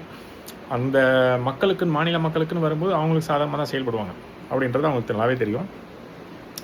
இது வந்து யாருக்கு பாதிப்பு அப்படின்னா, கடைசியில் எங்கே சுற்றி வந்தாலும் தமிழர்களுக்கு தான் பாதிப்பில் வந்து நிற்கும். வழக்கம் போல் தமிழர்கள் தான் இதில் பாதிக்கப்பட போகிறது. ஆனால் இது வந்து நமக்கு மட்டும்தான் பாதிப்புன்னு இப்போ நினச்சிட்டு அவங்க இருந்தாலும் எதிர்காலத்தில் அவங்களும் தான் அழிய போகிறாங்கன்னா அவங்களும் பாதிக்கப்பட போகிறாங்கன்னு சொல்லுவாங்க. ஏன்னா இந்த பருவநிலைங்கள்லாம் மாறிடுச்சு. முந்தி மாதிரி இப்போ தான் மழை பெய்யும், இப்போ தான் வெயில் அடிக்கும், அப்போல்லாம் கிடையாது. எப்போ வேணால் மழை பெய்யும், எப்போ வேணால் வெயில் அடிக்கும். இப்போ இவங்க என்ன பண்ணுறாங்க, இயற்கைக்கு எதிராக செயல்படுறாங்க. இந்த அணைகள் எல்லாமே வந்து தடுப்பணைகள் கட்டலாம். இப்போ கரிகாலன் அவர்கள் கட்டின, அந்த கரிகால சோழன் அவர்கள் கட்டினது வந்து தடுப்பணை, அது அணை இல்லை, தடுப்பணை. தடுப்பணை வேற, அணை வேற. தடுப்பணை கட்டுறது நல்லது, அணை கட்டுறது மோசமானது. இப்போ இந்த அணை வந்து மோசமாக இருக்குன்னு சொல்லி தான் அமெரிக்காலெல்லாம் பல அணைகளில் தூக்கிட்டாங்க, டீகமிஷன் பண்ணிட்டாங்க. இப்போ அவங்க முட்டாள், அவங்களுக்கு அறிவு இல்லையா, அவங்களுக்குலாம் ரிசர்ச் பண்ணலையா, ஆராய்ச்சிலாம் பண்ணலையா, ஏன் எத்தனை அணைகள் அவங்க நிறைய அணைகளை வந்து நீக்கிட்டாங்க, டீகமிஷனே பண்ணிட்டாங்க, அப்படியே ஒழிச்சிட்டாங்க. அணையே வேணான்னு நிறைய அணைகள் எடுத்து தூக்கிட்டாங்க, பெரிய பெரிய அணைகளாக கட்டி வச்சுருந்தாங்க, அதை பூரா தூக்கிட்டாங்க. அவங்க முதல்ல செஞ்சதை சரின்னு நினச்சி பண்ணிக்கிட்டு இருந்தாங்க. அப்புறம் தான் எனக்கு தெரிய வந்தது, இல்லை இது இயற்கைக்கு எதிராக இருக்குது, நம்ம ஏதோ தப்பு பண்ணுறோம் அப்படின்னு சொல்லிட்டு அவங்க உணர்ந்ததுக்கப்புறம் அதெல்லாம் நிறைய அணைகளை நீக்க ஆரம்பிச்சிட்டாங்க. ஆனால் அவங்க சொன்னாங்க, இவங்க சொன்னாங்க, ஆங்கில அரசு சொன்னிச்சு, இவங்க சொன்னாங்கன்னு சொல்லிட்டு இவங்க வந்து அதே முறையை பின்பற்றோன்னு சொல்லி அணையை கட்டிக்கிட்டுறாங்க. அவங்க கூமுட்டத்தனமாக ஏதோ பண்ணிட்டு போட்டோம், அதை பற்றி நம்ம கவலைப்படல. ஆனால் இங்கே இருக்கிற அரசு வந்து அதை வந்து அவங்க செய்கிறத வந்து தப்பு அப்படின்றது தெரியுது. அவங்க அணை கட்டாத அப்படின்னு சொன்னால் கேட்க மாட்டாங்க. அவங்களுக்கு இந்த விஷயங்களையும் எடுத்து சொல்லணும். அதே மாதிரி இந்த 2 மாநிலத்துக்குன்னு சில உரிமைகள், பங்கீடுன்னு சொல்லி சில விஷயங்கள் இருக்கு இல்லையா, அது வந்து அவங்களும் கையெழுத்து போட்டிருக்காங்க. இவ்வளோ நீரை நாங்கள் கொடுப்போம், இவ்வளோ ஒவ்வொரு ஆண்டும் இவ்வளோது நாங்கள் கொடுப்போம்னு சொல்லி கையெழுத்தெல்லாம் போட்டிருக்காங்க. அவங்களும் அந்த அதுக்கு தான் அந்த 2 மாநிலங்களுக்கும் பொதுவாக இருக்கக்கூடிய அந்த காவிரி நதிநீர் மேலாண்மை இயக்கம் சொல்லி ஒன்று இருக்கு இல்லையா, அந்த அவங்களும் இருக்காங்க. அது போக மத்திய அரசு. இதுக்கு மேலே தான் நம்ம வந்து சரியாக வரல, யாருமே ஒத்து வரலன்னா தான் உச்சநீதிமன்றம். இப்போ இவங்க என்ன பண்ணணும், இந்த ஸ்டே வாங்கணும். இவன் முதல்ல கட்டுறதுமா நிறுத்து, முதல்ல வா பேச்சுவார்த்தைக்கு வா அப்படின்னு கூப்பிடணும். அதை வந்து இவங்க செய்ய மாடல, நானும் செய்ய முடியாது, நீ என்னமோ பேசிக்க அப்படின்னு நான் போய் பண்ணுறேன் அப்படின்னு சொன்னான்னா, அப்போ தமிழ்நாடு அரசு அதிரடியாக சில வேலைகளை செய்யணும். மத்திய அரசுக்கு அழுத்தம் கொடுக்கணும். உச்சநீதிமன்றத்தில் ஒரு வழக்கை போடணும். இன்னொரு பக்கம் வந்து மத்திய அரசுக்கு அழுத்தம் கொடுக்கணும். இல்லை அதெல்லாம் நாங்கள் செய்ய மாட்டோம்னா இங்கேருந்து போகக்கூடிய ஜிஎஸ்டியை நாங்கள் கை வைப்போம். ஏன்னா அவன் ஜிஎஸ்டி வச்சு தான் அவன் ஓட்டிக்கிட்டு இருக்கிறான். ஒரு மாநிலத்தோட ஜிஎஸ்டி வரலைன்னா எப்படி அவன் நடக்க முடியும்? இப்போ இங்கே என்டி ராமாராவ் அப்படின்ற அவர் என்ன பண்ணார், மத்திய அரசு அலுவலகங்கள்லாம் பூட்டை போட்டு போயிட்டார். அந்த ஆந்திராவில் அவர் வந்து மத்திய அரசு அலுவலகங்கள்லாம் பூட்டை போட்டு, நீங்கள் இந்திரா காந்தி காலத்தில் அவங்க ஓவராக அந்த டைமில் ஆடிட்டு இருந்தாங்க. அதாவது ஆட்சியில், அதாவது நாங்கள் தான் வலிமையானவங்க, மற்றவங்களாம் வந்து எளிமையானவங்க அப்படின்னு நினச்சிக்கிட்டு அவங்க இஷ்டத்துக்கு ஆடினாங்க. ஆட்டம், அரசியல் ஆட்டம் சொல்கிறேன். அது வந்து நிறைய பேருக்கு கோபத்தை கிளப்பிடுச்சு. அதில் இவர் ஒருத்தர் என்ன பண்ணியிருக்கிறாரு, மத்திய அரசு அலுவலகங்களுக்கெலாம் வந்து பூட்டை போட்டுட்டு அவர் வந்து சாவியை தூக்கிட்டு வந்துட்டார். இப்போ அதுக்கப்புறம் இவங்கெல்லாம் வந்து கெஞ்சி அதுக்கப்புறம் சமாதானம் பேசி அதுக்கப்புறம் தான் திறந்து விட்டார். அது மாதிரி மாநிலத்து, இப்போ இந்த மாநிலத்துக்குள்ளாரையும் நிறைய மத்திய அரசு அலுவலகங்கள் இருக்குது. அதே மாதிரி இங்கேயும் வந்து இங்கேருந்து நிதி அவங்களுக்கு வரியாக போகுது. இந்த மாதிரி பல்வேறு விஷயங்களை சார்ந்து தான் அவங்க இருக்காங்க. அவங்களுக்கு இங்கே ஓட்டு கிடைக்கலன்றதுக்காக அந்த மாநிலத்துக்கு சார்ந்தா அப்படி அந்த மாதிரி சார்ந்து அந்த மாதிரி செயல்பட்டாங்கன்னு சொன்னால், அப்போ இந்த மாதிரி விஷயங்களெல்லாம் செய்யக்கூடிய அளவுக்கு இந்த அரசுக்கு தைரியம் இருக்குதா அப்படின்னு கேட்டால் அதெல்லாம் கிடையவே கிடையாது. ஏன்னா இவங்களே வந்து 108க்கு 107 வச்சுக்கின்னு யார்கிட்ட என்ன கேட்க முடியும்னு கேட்டு எல்லா பக்கமும் இருக்கிற ஆடுங்கள்லாம் பிடிச்சி எடுத்து உள்ளே போட்டுட்ருக்காங்க. அப்படி இருக்கக்கூடிய சூழலில் இங்கே இருக்கவங்களே எகென்ஸ்டாக வாபஸ் வாங்கிட்டாங்கன்னாவே ஆட்சிக்கு. ஆனால் இப்போதைக்கு கவராது. ஒரு 6 மாதத்துக்கு ஓடுன்னு வச்சுக்கிட்டா கூட அந்த 6 மாதத்துக்கு அப்புறம் என்ன பண்ணுறது அப்படின்னு ஒரு கவலை இருக்குல்ல. ஆனால் 1 மாதம் ஆல்ரெடி ஓடி போச்சு, இன்னும் 5 மாதம் தான் இருக்குது. அதனால் அந்த 5 மாதத்துக்குள்ளே அடுத்து இதுக்கு ஏற்பாடு பண்ணல. அதுக்கு தான் இப்போ 4 பேர் இங்கிட்ட பிடிச்சிட்டு வந்திருக்காங்க. அதிமுகலேருந்து தூண்டியில் போட்டு ஒரு 4 மீன்களை பிடிக்கிற மாதிரி ஒரு 4 எம்எல்ஏக்களை பிடிச்சிட்டு வந்துருக்குறாங்க. அது போக ஒரு எம்எல்ஏ இங்கே இந்த திருப்பத்தூரில் வந்து வழக்கு போயிட்டுருக்குது. அப்புறம் ஒரு இடத்துல இவர் ராஜினாமா பண்ணியிருக்காரு, இடைத்தேர்தல் அதுக்கும் வரும். இதெல்லாம் வச்சு அவங்க ஒரு கணக்கு போடுறாங்க. அதில் வந்து ஐஎம்எலுக்கும் விடுதலை சிறுத்தைகள் கட்சிக்கும் இது கொடுத்துருக்குறாரு, அமைச்சரவையில் பங்கு கொடுத்துருக்கனால அவங்களும் சாமானியமாக வெளியில் வர மாட்டாங்கன்னு நினைக்கிறேன். காங்கிரஸுக்கும் அமைச்சரவை கொடுத்துருக்கனால அவங்க வர மாட்டாங்கன்னு நினைக்கிறேன். அதனால் இந்த கட்சிகள் எல்லாம் பிடிச்சிட்டாரு. இதில் வந்து 9 எம்எல்ஏக்கள் வந்துட்டாங்க. 5, 2, 2, 9 வந்துருச்சு. 107 கையில் வச்சுருக்கிறாரு. அந்த 107 அந்த ஒரு தொகுதி கோர்ட்டில் கேஸ் போயிட்டுருக்குது, அதை வந்து கழிச்சோம்னா கூட 106 வச்சுக்கிட்டா கூட 106, 9, 115 ஆச்சு. இப்போவே 115 வச்சுருக்கிறாரு. அது போக அவர்கிட்ட ஒரு 4 எம்எல்ஏ வந்திருக்கிறாங்க. ஒரு தொகுதி இடைத்தேர்தல் அவர் ராஜினாமா பண்ணுற தொகுதி வரும். அது போக இன்னொரு எம்எல்ஏயோடைய அந்த பிரச்சனை போயிட்டுருக்கு. அது மோஸ்ட்லி இவங்களுக்கு சாதகமாக தான் தீர்ப்பு வரும்னு நினைக்கிறேன். எப்படி பார்த்தாலும் அவர் அடுத்த 6 மாதத்துக்கு அப்புறத்துக்கு இப்போவே ரெடி பண்ணிட்டார். அதனால் இப்போ வந்து மாநிலத்தின் பிரச்சனைகளை கவனம் செலுத்த வேண்டும் நம்ம வந்து கோரிக்கையை வச்சுக்கிறோம். திரும்ப திரும்ப அந்த 118 வருதான்னு அங்கேயே பார்த்துக்கிட்டு இருந்தால் மாநிலம் அதை உரிமைகள்லாம் பறிக்கப்பட்டு போயிடும், இல்லை பறி போயிடும், மக்கள் வந்து பாதிக்கப்படுவாங்க. ஏற்கனவே சட்டம் ஒழுங்கு பிரச்சனைகள் மோசமாக போயிட்டுருக்குது. அது போக இந்த போராட்டங்கள்லாம் இப்போ நடக்க ஆரம்பிச்சிருக்குது. இதெல்லாம் பார்க்கும்போது நாளுக்கு நாள் மோசமாகிட்டு தான் போயிட்டுருக்கு. இன்றைக்கி அவர் திருச்சியில் போய் பேசியிருக்கிறாரு. நம்ம அதை பற்றி இன்னொரு காணொலி அப்புறமா போடுவோம். அதாவது இந்த வாரமோ அடுத்த வாரமோ போடுவோம் அதை பற்றி. இந்த காணொலியில் குறிப்பாக விவசாயிகளினுடைய போராட்டம் 2 காரணங்கள். ஒன்று வந்து இந்த பயிர்க்கடன் தள்ளுபடி, இன்னொன்று வந்து இந்த மேகதாது பயிர்க்கடன் தள்ளுபடி வந்து முழுமையாக நிறைவேற்றப்படாததுக்கு தான் இந்த போராட்டமே. அதற்கப்புறம் இன்னொரு காரணத்தையும் சொல்லி அவங்க போராடுறது வந்து இந்த மேகதாதுல அணை கட்டுறது கர்நாடகாவில். இது வந்து காவிரி நீர் இங்கே வராமல் தடுக்கக்கூடிய ஒரு செயலாக இருக்குது. அதாவது மொத்தமாக வராதுன்னு சொல்ல முடியாது. ஏதோ அவங்க அந்த வெள்ள நேரங்களில் மட்டும் திறந்து விடுவாங்க. மற்ற நேரங்களில் ஒன்றும் பெருசாக வராது. ஏற்கனவே அவங்க ஒரு அணை வச்சு கிருஷ்ணராஜசாகர் டேம்னு ஒன்று வச்சுருக்கிறாங்க. அதுபோக இந்த அணை இது வந்து அவனை சொன்னாங்க, நாங்கள் இல்லை உங்களுக்கு தர வேண்டிய நதியை வந்து நாங்கள் கொடுத்துருவோம் அப்படின்னு சொன்னாலும் நம்ப முடியாது. கேட்டால் ஒரு வருஷம் வந்து எங்களுக்கு சரியாக மழை பெய்யலைன்னு கதை விடுவாங்க. அதனால் எங்கள் விவசாயிகளுக்கே பத்தவில்லை. இதெல்லாம் அவங்க ஏற்கனவே சொன்ன கதைகள். எங்கள் விவசாயிகளுக்கு நீர் பத்தவில்லை, நாங்கள் எப்படி உங்களுக்கு கொடுக்க முடியும் அப்படின்பாங்க. இவங்கள்ட்ட என்ன பண்ணணும், நீ மொத்தமாக தண்ணி சேர்ந்தோன்னே வேணாம், தினம் எங்களுக்கு கொஞ்சம் கொஞ்சம் கொடுத்துரு. நீ என்ன கொடுக்கணுமோ அதை பிரித்து தினம் கொடுத்தோம்னா அது வந்து தண்ணி நிறையா இருக்கும்போது வந்துடும். இது சிலது வெப்பமாகி வேற போயிடுதுல்ல. அதனால் இவங்ககிட்ட அந்த மாதிரி தான் பேசி வாங்கணும். அதெல்லாம் அடுத்த கட்ட நடவடிக்கை. முதல்ல இப்போ என்ன பண்ணணும்னா, இந்த அணை கட்டுவதை தடுக்கணும். அதுக்கு ஸ்டே வாங்கணும். முதல்ல ஒரு வழக்கை போட்டு உச்சநீதிமன்றத்தில் அதுக்கு ஸ்டே வாங்கிட்டு மத்திய அரசுக்கு அழுத்தம் கொடுத்து, இந்த காவிரி நதிநீர் தீர்ப்பாயம் வந்து அவங்க இருக்காங்களே அவங்களுக்கும் வந்து அழுத்தம் கொடுத்து இதை வந்து நிப்பாட்டி பேச்சுவார்த்தைக்கு கொண்டு வரணும். அதுக்கப்புறம் இது வந்து இந்த அணை கட்டுவதே, முதல்ல அணைகள் நிறைய கட்டுவதே தப்பு. தடுப்பணைகள் தான் கட்டணும். இது மாதிரி பெரிய பெரிய அணைகள் கட்டுவது அந்த மாநிலத்துக்கும் நல்லது கிடையாது, சுற்றுச்சூழலுக்கும் நல்லது கிடையாது, பக்கத்து அண்டை மாநிலங்களுக்கும் நல்லது கிடையாது. இது யாருக்குமே நல்லது கிடையாது. இது அவங்களுக்கு நல்லதுன்னு அவங்க நினச்சிக்கிட்டு இருக்காங்க. இது அவங்களுக்கே பின்னாடி விஷமாக மாறி நிற்கும். இப்போ அதே மாதிரி ஒரு விஷம் வந்து ஆல்ரெடி ஒன்று இருக்குது. எங்கே அப்படின்னா கேரளாவில் இடுக்கின்னு ஒரு அணை இருக்குது. மிக பிரம்மாண்டமாக கட்டி வச்சுருக்கிறாங்க. அதெல்லாம் உடஞ்சதுன்னா ஒரு ஊரே காலியாகிடும். அதெல்லாம் என்றைக்கு வேணாலும் என்ன வேணாலும் நடக்கும். ஏன்னா இப்படி இருக்கிறது, இப்போ ஒரு நிலநடுக்கம் ஒரு பூகம்பம் வந்து டப்புன்னு உடையுதுன்னு வைங்க. ஏன்னா இப்படியே ஸ்ட்ராங்காக இருக்கும்னு சொல்ல முடியாதுல்ல. திடீர்னு என்றைக்காவது ஒரு நாள் நிலநடுக்கம் வருது, உடஞ்சதுன்னா அந்த பக்கம் இருக்கிற ஊரெல்லாம் காணாமல் போயிடும். இது போன்ற பெரிய பெரிய அணைகள் கட்டுவது அங்கே இருக்கக்கூடிய மக்களுக்கே ஆபத்தாக முடியும். அதுக்கப்புறம் பெரிய பெரு வெள்ளங்கள் வரும்போதோ, இந்த மாதிரி சூறை காற்றுகள் வரும்போதோ, பூகம்பங்கள் வரும். இனிமேல் பூகம்பங்கள் பல இடங்களில் வரும். இந்தியாவிலையும் வரும், மற்ற இடங்கள்லையும் வரும். ஆனால் இந்தியாவில் வரும்போது, இந்த மாதிரி சில மாநிலங்களில் வரும்போது அணைகள் கூட உடையலாம். யாருக்கும் தெரியாது. எந்த அணை உடையும், எங்கே பூகம்பம் வரும்னு யாருக்கும் தெரியாது. ஆனால் வரும்போது மிகப்பெரிய அளவில் சேதத்தை ஏற்படுத்தும். இந்த மண் சரிவு கூட ஏற்படும் இந்த மாதிரி நேரங்களில். அப்போ என்ன ஆகும்னா, வயநாட்டில் நடந்தது மற்ற இடங்களில் நடக்காதுன்னு சொல்ல முடியாது. அதனால் இந்த மேற்கு தொடர்ச்சி மலையை ஒட்டியிருக்கக்கூடிய இந்த 2 மாநிலங்களும், கேரளா, கர்நாடகா, இவங்க நினச்சிட்டு இருக்காங்க நம்மக்கிட்ட இருக்கிற நீர் வந்து நம்மளே வச்சுக்கலாம், நம்மளே வந்து செழிப்பாக இருப்போம், நம்ம தான் வந்து கடவுளின் நாடு இப்படிலாம் சொல்லிக்கிட்டு இருக்கிறாங்க. இப்படியே வச்சுக்கிட்டு எல்லாத்தையும் நீங்கள் உங்கள் பக்கமே அணையை கட்டிக்கிட்டு எல்லா நீரையும் உங்ககிட்டே வச்சுக்கிட்டு இருந்தீங்கன்னா அது கடவுளின் நாடாக இருக்காது, ஒரு நாள் சுடுகாடாக மாறிடும். அப்படின்றத உங்களுக்கே வந்து இயற்கை ஏற்கனவே ஒரு பாடத்தை புகட்டிருக்கிறது வயநாட்டில்.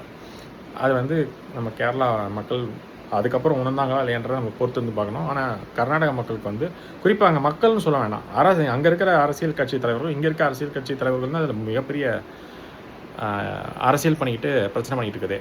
மக்கள் கூட சொன்னால் புரிஞ்சுப்பாங்க.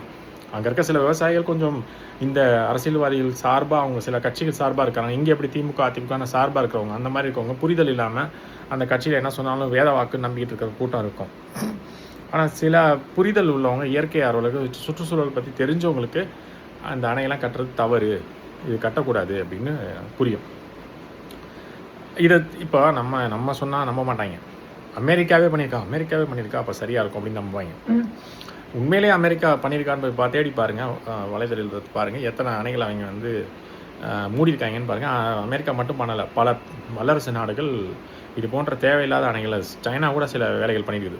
இந்த மாதிரி அணைகள்லாம் நம்ம வந்து தேவையில்லை, அதாவது பெரிய பெரிய அணைகளாக கட்டி வச்சுட்டு ஒரு ஊருக்கே தண்ணி கொடுக்குற அளவுக்கு, அதாவது ஊருக்குன்னு சொல்லலாம், ஒரு பெரிய மாவட்டத்துக்கே தண்ணி கொடுக்குற அளவுக்கு தண்ணி வந்து சேமித்து வச்சுட்டு இருப்பாங்க. அதாவது ஆண்டு முழுவதும் அந்த மாதிரிலாம் பண்ணி வச்சுருந்தவங்களே வந்து இப்போ என்ன நம்ம யோசிக்கிறாங்கன்னா, இல்லை இது வந்து சரியில்லை, ஒரு பக்கம் பாலைவனமாக மாறுது, ஒரு பக்கம் வந்து வெள்ளக்காடாக மாறுது, அந்த மாதிரி சுற்றுச்சூழல் சரியில்லாத நேரங்களில், சுற்றுச்சூழல்ன்ற சொல்கிறத விட பருவநிலை சரியில்லாத நேரங்களில் சுற்றுச்சூழலை பாதிக்குது அப்படின்றது வந்து அவங்களாம் உணர்ந்தனால அதை டீகமிஷன் பண்ணுறாங்க டேம்ஸை. இங்கே இருக்கிறவங்க அது புரியாதனால புதுசாக கட்டிக்கிட்டு இருக்காங்க. இவங்களுடைய அறிவு அந்தளவுக்கு தான் இருக்குது. அவங்களுக்கு சொல்லி குத்தம் இல்லை, ஏன்னா அவங்க வந்து அதுதான் சரின்னு நம்பிக்கிட்டு இருக்காங்க.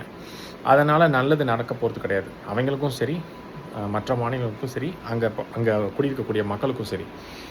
இப்போது என்ன அப்போ செய்யணும்? அப்போ தண்ணியை பூரா அப்படியே விட்டுறலாமா? அது பாட்டு வருது, அது பாட்டு போட்டுமா? கடலில் போய் கலக்கட்டுமா? அப்போ கடலில் கலக்கிறது வீணாக தானே போகுதுன்னு ஒரு ஒரு குரூப் வரும். அது எப்படிங்க சரியாக இருக்கும்? அங்கே பகுத்தறிவாதிகள் அணையை கட்டி தண்ணியை சேர்த்து வச்சா தானேங்க நீர் சேமிப்பு. அதை பூரா நீங்கள் திறந்து விட்டு கடலில் சேர்க்குறதுனா அது எப்படிங்க சரியாக வரும் அப்படின்னு கேட்பாங்க. ரொம்ப அறிவுஜீவிகள் மாதிரி. உண்மையிலேயே அதுக்கு என்ன பண்ணணும் அப்படின்னா, தடுப்பணைகள் தான் கட்டணும். தடுப்பணைகள்ன்றது ரொம்ப சின்னமாக இருக்கும், லோவாக இருக்கும். அந்த அணைகள் ரொம்ப உயரமாலாம் இருக்காது. அப்படி பிரம்மாண்டமாக மிகப்பெரிய கட்டடம் மாதிரிலாம் கட்டி வச்சுருக்காங்களா, அந்த மாதிரிலாம் இல்லாமல் சின்ன சின்ன தடுப்பணைகள் தான் இருக்கும். இப்போ அந்த மாதிரி சின்ன சின்ன தடுப்பணைகள் ஆந்திராவில் கட்டப்பட்டிருக்கிறது. அந்த மாதிரி சில தடுப்பணைகள் சரியான போக்கான்னு கேட்டால் அதுதான் சரியான போக்கு. அப்போ அந்த காலத்தில் கல்லணையுமே பார்த்திங்கன்னா ஒரு தடுப்பணை தான். அதைத்தான் அதுக்கப்புறம் அதுக்கு மேலெல்லாம் இப்போ கட்டி எழுப்பியிருக்காங்க. ஆனால் அந்த தடுப்பணைன்றது சரியான ஒரு முறை. அதில் என்ன நன்மை இருக்குது, அதில் என்னை பொறுத்த வரைக்கும் தீமைகளே கிடையாது. ஏன்னா தண்ணி மிகப்பெரிய அளவுக்கு கட்டி வச்சிங்கன்னா அது அதுக்கு மேலே போகாது. அது மேலே போகிறது வெள்ளம் வரும்போது மட்டும்தான் போகும், மற்ற நேரங்களில் போகாது இல்லையா? உள்ளே தான் இருக்கும். அந்த பக்கம் போகக்கூடிய அந்த பாதையே தடைபட்டு போகும்.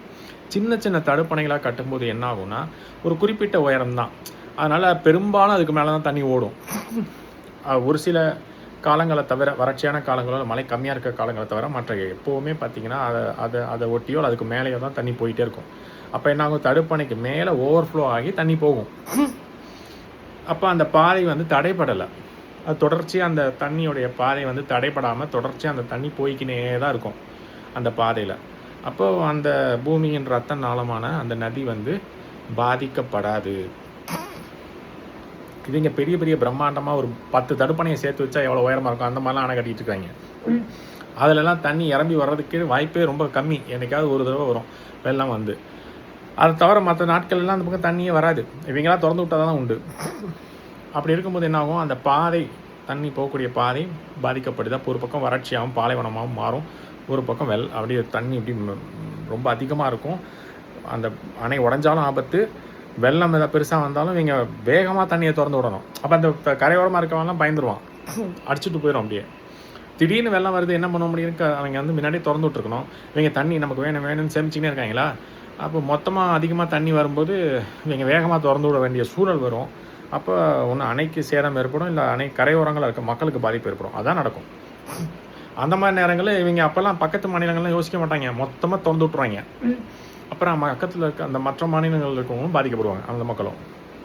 அதுதான் இப்போ இருக்கக்கூடிய சூழல். தடுப்பணைனா அந்த அளவு ரொம்ப சிறியதாக இருக்கும்.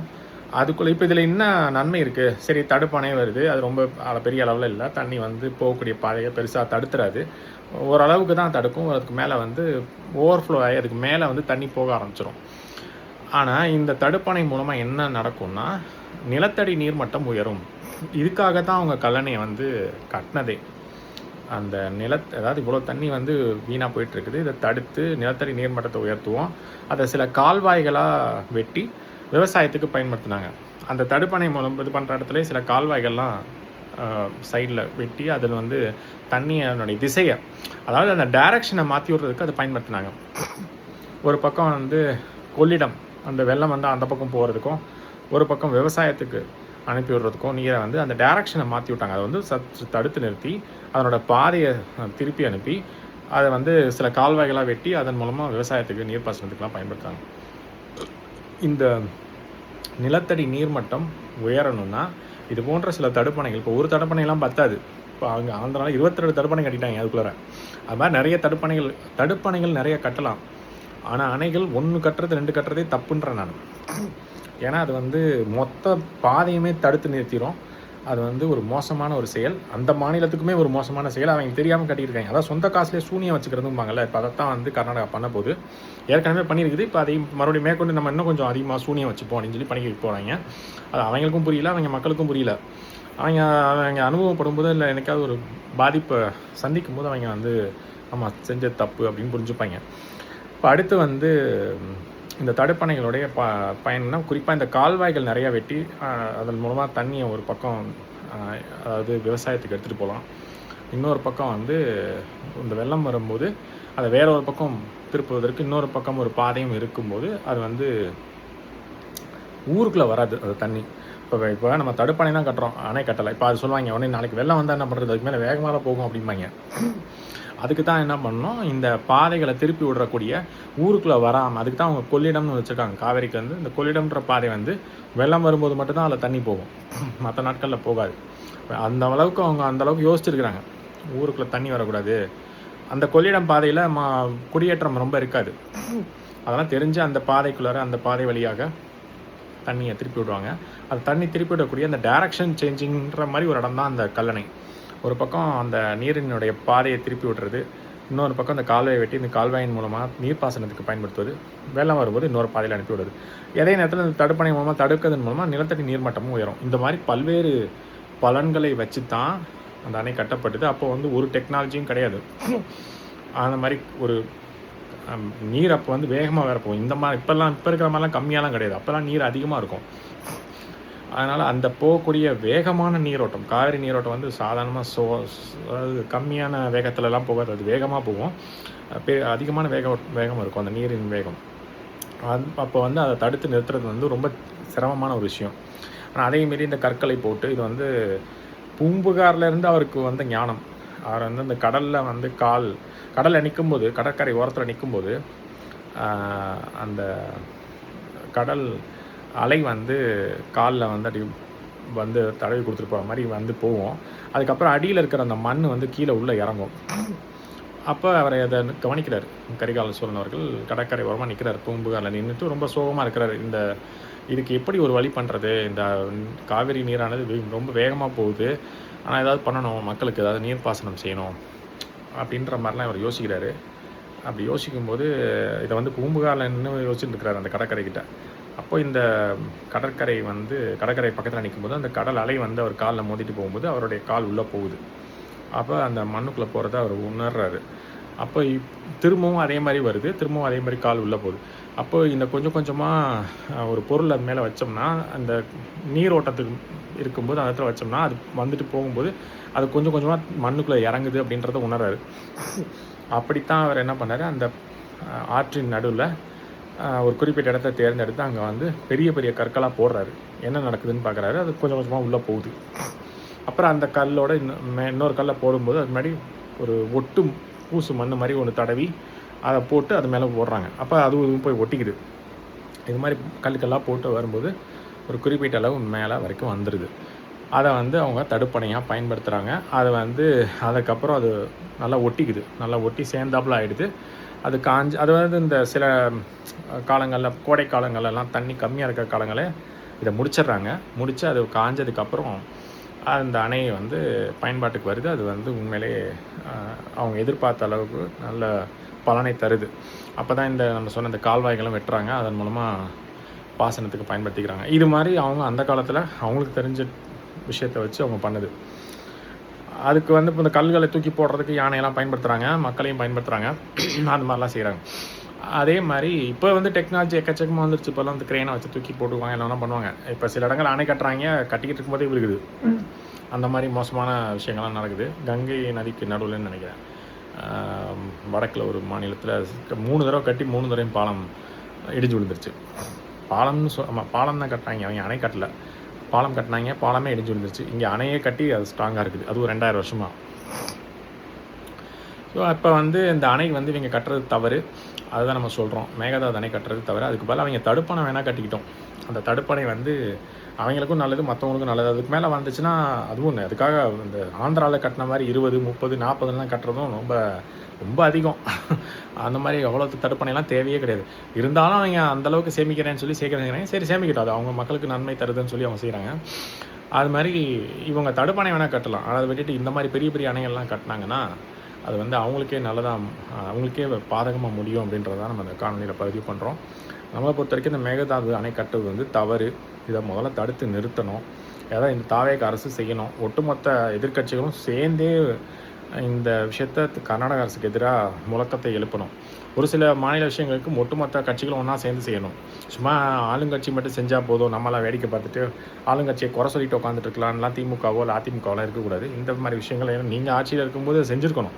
செய்யாமல் அப்படியே வளவலன்னு கொலவலான்னு இழுத்து தள்ளிட்டு இப்போ இவங்க ஆட்சி வரும்போது நடக்குதுன்ற மாதிரி அதுக்கு தான் அங்கே சொல்லியிருப்பீங்க. அது வரைக்கும் இழுத்துக்கிட்டே இருங்க, நாங்கள் அடுத்து வந்தால் அது அப்புறம் பார்த்துக்கலாம், நாங்கள் வரலைன்னா உடனே பண்ணிடுங்க அப்படின்னு இருப்பீங்க. ஏன்னா நீங்கள் பிள்ளையும் கிள்ளி விட்டு தொட்டிலையும் ஆட்டுற கூட்டம். அதனால் இந்த பழியை மட்டும் தூக்கி தாவேக்கா அரசு மேலே போட்டு நம்ம அப்படியே பின்னாடி உட்காந்துக்கலாம்னு நினைக்காம, திமுக அரசும் அதிமுக அரசும் இதில் திமுக கட்சியும் அதிமுக கட்சியும் உள்ள புகுந்து தாவேக்கா அரசுக்கு எதிராக குரல் கொடுக்க மட்டும் பத்தாது, நீங்கள் கர்நாடக அரசுக்கு எதிராகவும் குரல் கொடுக்கணுன்றது தான் நம்ம சொல்கிறோம். இவங்களை குறை சொல்லிக்கிட்டு மட்டும் இருக்காமல் கர்நாடக அரசை எதிர்த்து கண்டனங்களை பதிவு பண்ணுங்கள். என்ன பண்ணிகிட்ருக்கீங்க நீங்கள் வந்து இங்கே குறிப்பாக திமுக தான் கேட்கணும். இங்கே கூட்டணியில் ஆட்சியிலலாம் இருந்துட்டு இங்கே கூட்டணியை முறிச்சிக்கிட்டு போனது ஒரு பக்கம் தவறான செயல், அங்கே போயிட்டு அணையை கட்டிக்கிட்டு இருக்கீங்க அப்படின்ற மாதிரி பேசியிருக்கணும். ஏற்கனவே இதெல்லாம் செஞ்சுருக்க வேண்டியது. இதெல்லாம் ரொம்ப காலம் தாழ்ந்து நடக்கக்கூடிய விஷயம். இப்போயாவது கேட்குறீங்களான்னு பார்ப்போம். அதே மாதிரி அதிமுக கட்சியும் அதே தான் சொல்கிறோம். அவங்களும் வந்து கண்டனத்தை பதிவு பண்ணணும். இங்கே இருக்கிற அரசுக்கு எதிராக கண்டனம் பதிவு பண்ணக்கூடிய திமுக அதிமுக கட்சிகள் அங்கே இருக்கக்கூடிய அரசை எதிர்த்து கண்டனமே பதிவு பண்ணுறதில்ல. கட்டுறவன் அவனை எதிர்த்துல முதல்ல பேசணும். இங்கே இருக்க அரசு கேட்கல, இங்கே அரசுக்கு கேட்கலன்றதெல்லாம் அதுவும் வாஸ்தவமான பேச்சு தான், இல்லைன்னு சொன்னாங்க. நீங்கள் தானே இதுக்கு முன்னாடி இருந்தீங்க, நீங்கள் ஏன் கேட்க மாட்டீங்க? அதுக்கு பதில் இல்லை, சரியான பதில் இல்லை. கேட்டால் நாங்கள் அங்கே போனோம், இங்கே போனோம், இவங்கள பார்த்தோம், வழக்கு போட்டோம், அதெல்லாம் இப்படியே காலம் தாழ்த்துறீங்க தவிர செயல்பாடு என்ன அது நிற்கல. சும்மா தள்ளி விட்டுருக்கீங்க, காலத்தை தள்ளி விட்டுருக்கீங்க, அவ்வளோதான். அந்த இதை தடுத்து நிறுத்தலை. அவன் நான் கட்டலைன்னு எனக்காவது வாயை திறந்து சொல்லியிருக்கிறான். அந்த மாதிரி ஒரு நிலைமை கொண்டு போனால் தான் நீங்கள் வெற்றி அடைஞ்சிங்கன்னு சொல்ல முடியும். அப்படி ஒன்றுமே செய்யலைங்க. அது உங்கள் அரசுனுடைய கையாளாகாத தரம் தான் அது. அந்த பழியை தூக்கி இப்போ தாவேக்கா மேலே போட பார்க்குறீங்க.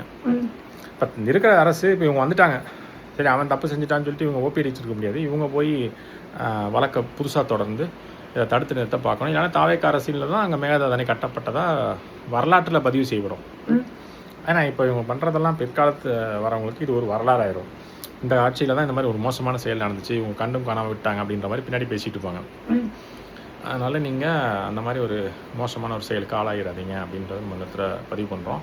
இப்போ இருக்கிற இப்போ தாவேக்கா அரசு மட்டும் இதை செய்யணுன்றதில் எல்லா எதிர்க்கட்சியும் சேர்ந்து கர்நாடக அரசுக்கு எதிராக கண்டனத்தை பதிவு பண்ணோம். பிரதமர் அவர்களுக்கு எல்லாருமே கடிதம் எழுதலாம். இப்போ இவர் மட்டும் தான் கடிதம் எழுதணும் இல்லை, நீங்களும் கடிதம் எழுதலாம். இல்லை இவர் மட்டும் தான் போய் பார்க்கணும் இல்லை, நீங்கள் எதிர்க்கட்சியாக இருந்து கூட போய் பார்த்து இதை தடுத்து நிறுத்திங்கன்னா மக்கள் உங்களை பெருசாக நினைப்பாங்க. இதை வந்து ஆளுங்கின்ற அரசு தான் செய்யணும், நம்ம எதுக்கு செய்யணும் அப்படின்ற மாதிரி உட்காந்துட்டு இருக்காம இதை வந்து பிரதமர்கிட்ட எதிர்த்து இப்போ எடப்பாடி அவர்கள் அந்த கூட்டணியிலே இருக்கிறாரு, என்டிஏ கூட்டணியிலே இருந்துக்கிட்டு இருக்காரு. மோடி அவர்களுக்கு சொல்லி இதை நிறுத்த வேண்டியதானே. அதனால் இதெல்லாம் செய்யாமல் இருக்கக்கூடிய அரசுக்கு வந்து எதிராக பேசிகிட்டு இருக்கிறது வந்து அது மட்டும் சரியான செயல்னு சொல்லலை. இவங்களும் அதுக்காக அப்படியே நம்ம ஆட்சியில் இப்போ தான் வந்திருக்கிறோம், இவங்க ஆட்சியில் இது நடந்தது அப்படிலாம் சொல்லிட்டு இவங்க கட்டிட்டு போட்டோம்னா நீங்கள் வெட்டிங்கன்னா உங்கள் மேலே தான் அந்த பழி வந்துடுவோம். அதனால் நீங்கள் வன்மையாக அதை கண்டனத்தை பதிவு பண்ணி இதை எதிர்க்கணும். என்ன பண்ணுறீங்கன்னு பார்க்கலாம். நம்ம சில வழிகள் சொல்கிறோம். முதல்ல வழக்க போடணும். எதுனாலும் உச்சநீதிமன்ற வழக்க போட்டால் தான் அது இந்த மாதிரி விஷயங்களுக்கு சொல்கிறேன். இதுக்கு வந்து உச்சநீதிமன்ற வழக்கு போட்டால் தான் இவங்க அடங்குவாங்க. இல்லைனா இவங்க மத்திய அரசு சொல்கிறதெல்லாம் கேட்கவே மாட்டாங்க. மத்திய அரசும் இதுக்கு வந்து கண்டும் காணாமல் விட்டுரும். அதனால் அந்த வழக்கை போட்டு இங்கே வந்து ஸ்டே வாங்கணும். அதை அதுக்கப்புறம் மற்ற பேச்சுவார்த்தைகள், மத்திய அரசுக்கு அழுத்தம் கொடுக்குறது, இந்த காவிரி நதிநீர் மேலாண்மை இயக்கம் இருக்கு இல்லையா, அது அந்த தீர்ப்பாயம் அவங்கக்கிட்ட வந்து பேசி இதை வந்து தடுத்து நிறுத்தணும் அப்படின்றத சொல்கிறோம். அதே மாதிரி இந்த பயிர்க்கடன் தள்ளுபடியை வந்து முழுமையாக செய்யணும். நீங்கள் வாக்குறுதி கட்டுறது அதுதான். அதை வந்து இப்போ உடனடியாக செய்ய முடியலனாலும் மிச்சம் இருக்கக்கூடிய 4 ஆண்டுகள் 11 மாதங்கள், அது வந்து அவ்வளோ தூரம் போகுமான்னு தெரில, 3 வருஷம்னு வச்சுக்கிட்டா கூட 1 மாதம் முடிஞ்சிருக்கு அப்படின்னா இன்னொரு 2 வருஷம் 11 மாதம் இருக்கு இல்லையா, இதுக்குள்ளே எங்களால் முடிஞ்ச வரைக்கும் நாங்கள் பயிர்க்கடன் தள்ளுபடி பண்ணுறோம், கொஞ்சம் கொஞ்சமாக பகுதியாக பண்ணுறோம் அப்படின்னு சொல்லி முடிச்சிங்கன்னா இந்த போராட்டம் நிற்கும். இல்லை அவ்வளோதான் அப்படின்ட்டிங்கன்னா இந்த போராட்டம் எவ்வளோ நாள் தொடருதுன்னு தெரில. நம்ம டெல்லியில் 1 வருஷத்துக்கிட்ட ஒரு போராட்டம் தொடர்ந்துச்சு. ஆனால் அது இந்த விஷயத்துக்காக இல்லை. அவங்க வந்து மினிமம் செல்லிங் ப்ரைஸ், குறைந்தபட்ச ஆதார விலை வந்து மோடி அரசு வந்து அதாவது அவங்களுடைய கோரிக்கை நிறைவேற்றணும்னு சொல்லி கேட்டது. அதுக்காக நடந்த போராட்டம். அதோடு சேர்த்து அவங்க மற்ற கோரிக்கைகளும் வச்சாங்க. ஆனால் இது ஒரு முக்கியமான கோரிக்கையாக இருந்தது. இப்போ இங்கே வந்து இவங்க என்ன சொல்கிறாங்க, தள்ளுபடி தான் இவங்களோட முக்கிய கோரிக்கையாக இருக்குது. பயிர்க்கடன் முழுமையான தள்ளுபடி தான் முக்கிய கோரிக்கையாக இருக்குது. அதுக்கு அடுத்த கோரிக்கை இந்த மேகதாதனை கட்டுவதை தடுத்து நிறுத்தணும்னு சொல்கிறாங்க. இதை ரெண்டையும் நீங்கள் செஞ்சால் தான் உங்களை விடுவாங்க, இல்லைன்னா வந்து இந்த போராட்டம் ரொம்ப நாளைக்கு தொடரும். இன்னும் யாரெல்லாம் எந்தெந்த விவசாயிலாம் இதில் கலந்துக்கலையோ அவங்க குடும்பம் கூட அப்புறம் நாளைக்கு வந்து போராட்டத்தில் இறங்கிடும். இப்போதைக்கு விவசாயிகள் போராடிட்டு இருக்காங்க. அதில் சில விவசாயிகள் இன்னும் கலந்துக்கிட்ட மாதிரி தெரில. அவங்கெல்லாம் சேர்ந்து வருவாங்க. அவங்களோட குடும்பமும் சேர்ந்து போராட ஆரம்பிச்சிரும். அப்போ போராட்டம் இன்னும் பெரிய அளவுக்கு போகும் அப்படின்றத நம்ம சொல்கிறோம். இதை வந்து எப்படி விஜய் அவர்கள் கையாளுறார் அப்படின்றது போக போக தெரியும். இது வரைக்கும் சரியாக கையாளலை. ஏகப்பட்ட பிரச்சனைகள் வருது. மாவட்ட அளவுக்கு முன்னாடியே உருண்டு புரள்றாங்க. இந்த போராட்டம் வந்து நிற்கிற மாதிரி தெரியல. இது வரைக்கும் கடந்த ஒரு 3-4 நாளாகவே நடந்துகிட்டு இருக்கு இந்த போராட்டம். இது போக தூய்மை பணியாளர் போராட்டம் வேறு ஏதோ நடக்குதுன்னு கேள்விப்படுறோம். அது எந்த ஊடகத்திலையும் காட்ட மாட்டேன்றாங்க. அது வந்ததுக்கப்புறம் பார்க்கலாம். இப்போதைக்கு இந்த விவசாயிகள் போராட்டம் மட்டும்தான் எல்லா ஊடகமும் காமிச்சிட்டு இருக்குது. அது வகையில் பார்க்கும்போது இது இந்த தாவேக்கா அரசு இன்னும் சரியான நடவடிக்கை எடுக்கலை அப்படின்றதான் அதில் தெரிய வருது. இதுக்கப்புறமா நீங்கள் நடவடிக்கை எடுக்கணும் அப்படின்றத இந்த காணொலி வாயிலாக கோரிக்கை வச்சுக்கிறோம். சரி மக்களே, இன்றைக்கி நம்ம நல்ல தலைப்பை நம்ம பார்த்துருக்கோம்னு நினைக்கிறேன். இந்த காணொலி உங்களுக்கு பயனுள்ளதாக இருந்திருக்கும்னு நான் நம்புகிறேன். மீண்டும் ஒரு நல்ல காணொலியில் உங்களை நான் சந்திக்கிறேன் மக்களே. இந்த காணொலி உங்களுக்கு பிடிச்சிருந்தால் லைக் பண்ணுங்கள். மறக்காமல் நம்ம சேனலை சப்ஸ்கிரைப் பண்ணுங்கள். உங்கள் கமெண்ட் பாக்ஸில் ஷேர் பண்ணுங்கள். அப்புறம் இந்த காணொலியை உங்களுக்கு பிடிச்சிருந்தால் மற்றவங்களுக்கு ஷேர் பண்ணுங்கள். மீண்டும் ஒரு நல்ல காணொலியை உங்களுக்கு சந்திக்கிற மக்களே. தமிழ் என்றும் வாழ்க, தமிழர்கள் என்றும் வாழ்க என்று கூறி விடைபெறுகிறேன். நன்றி, வணக்கம்.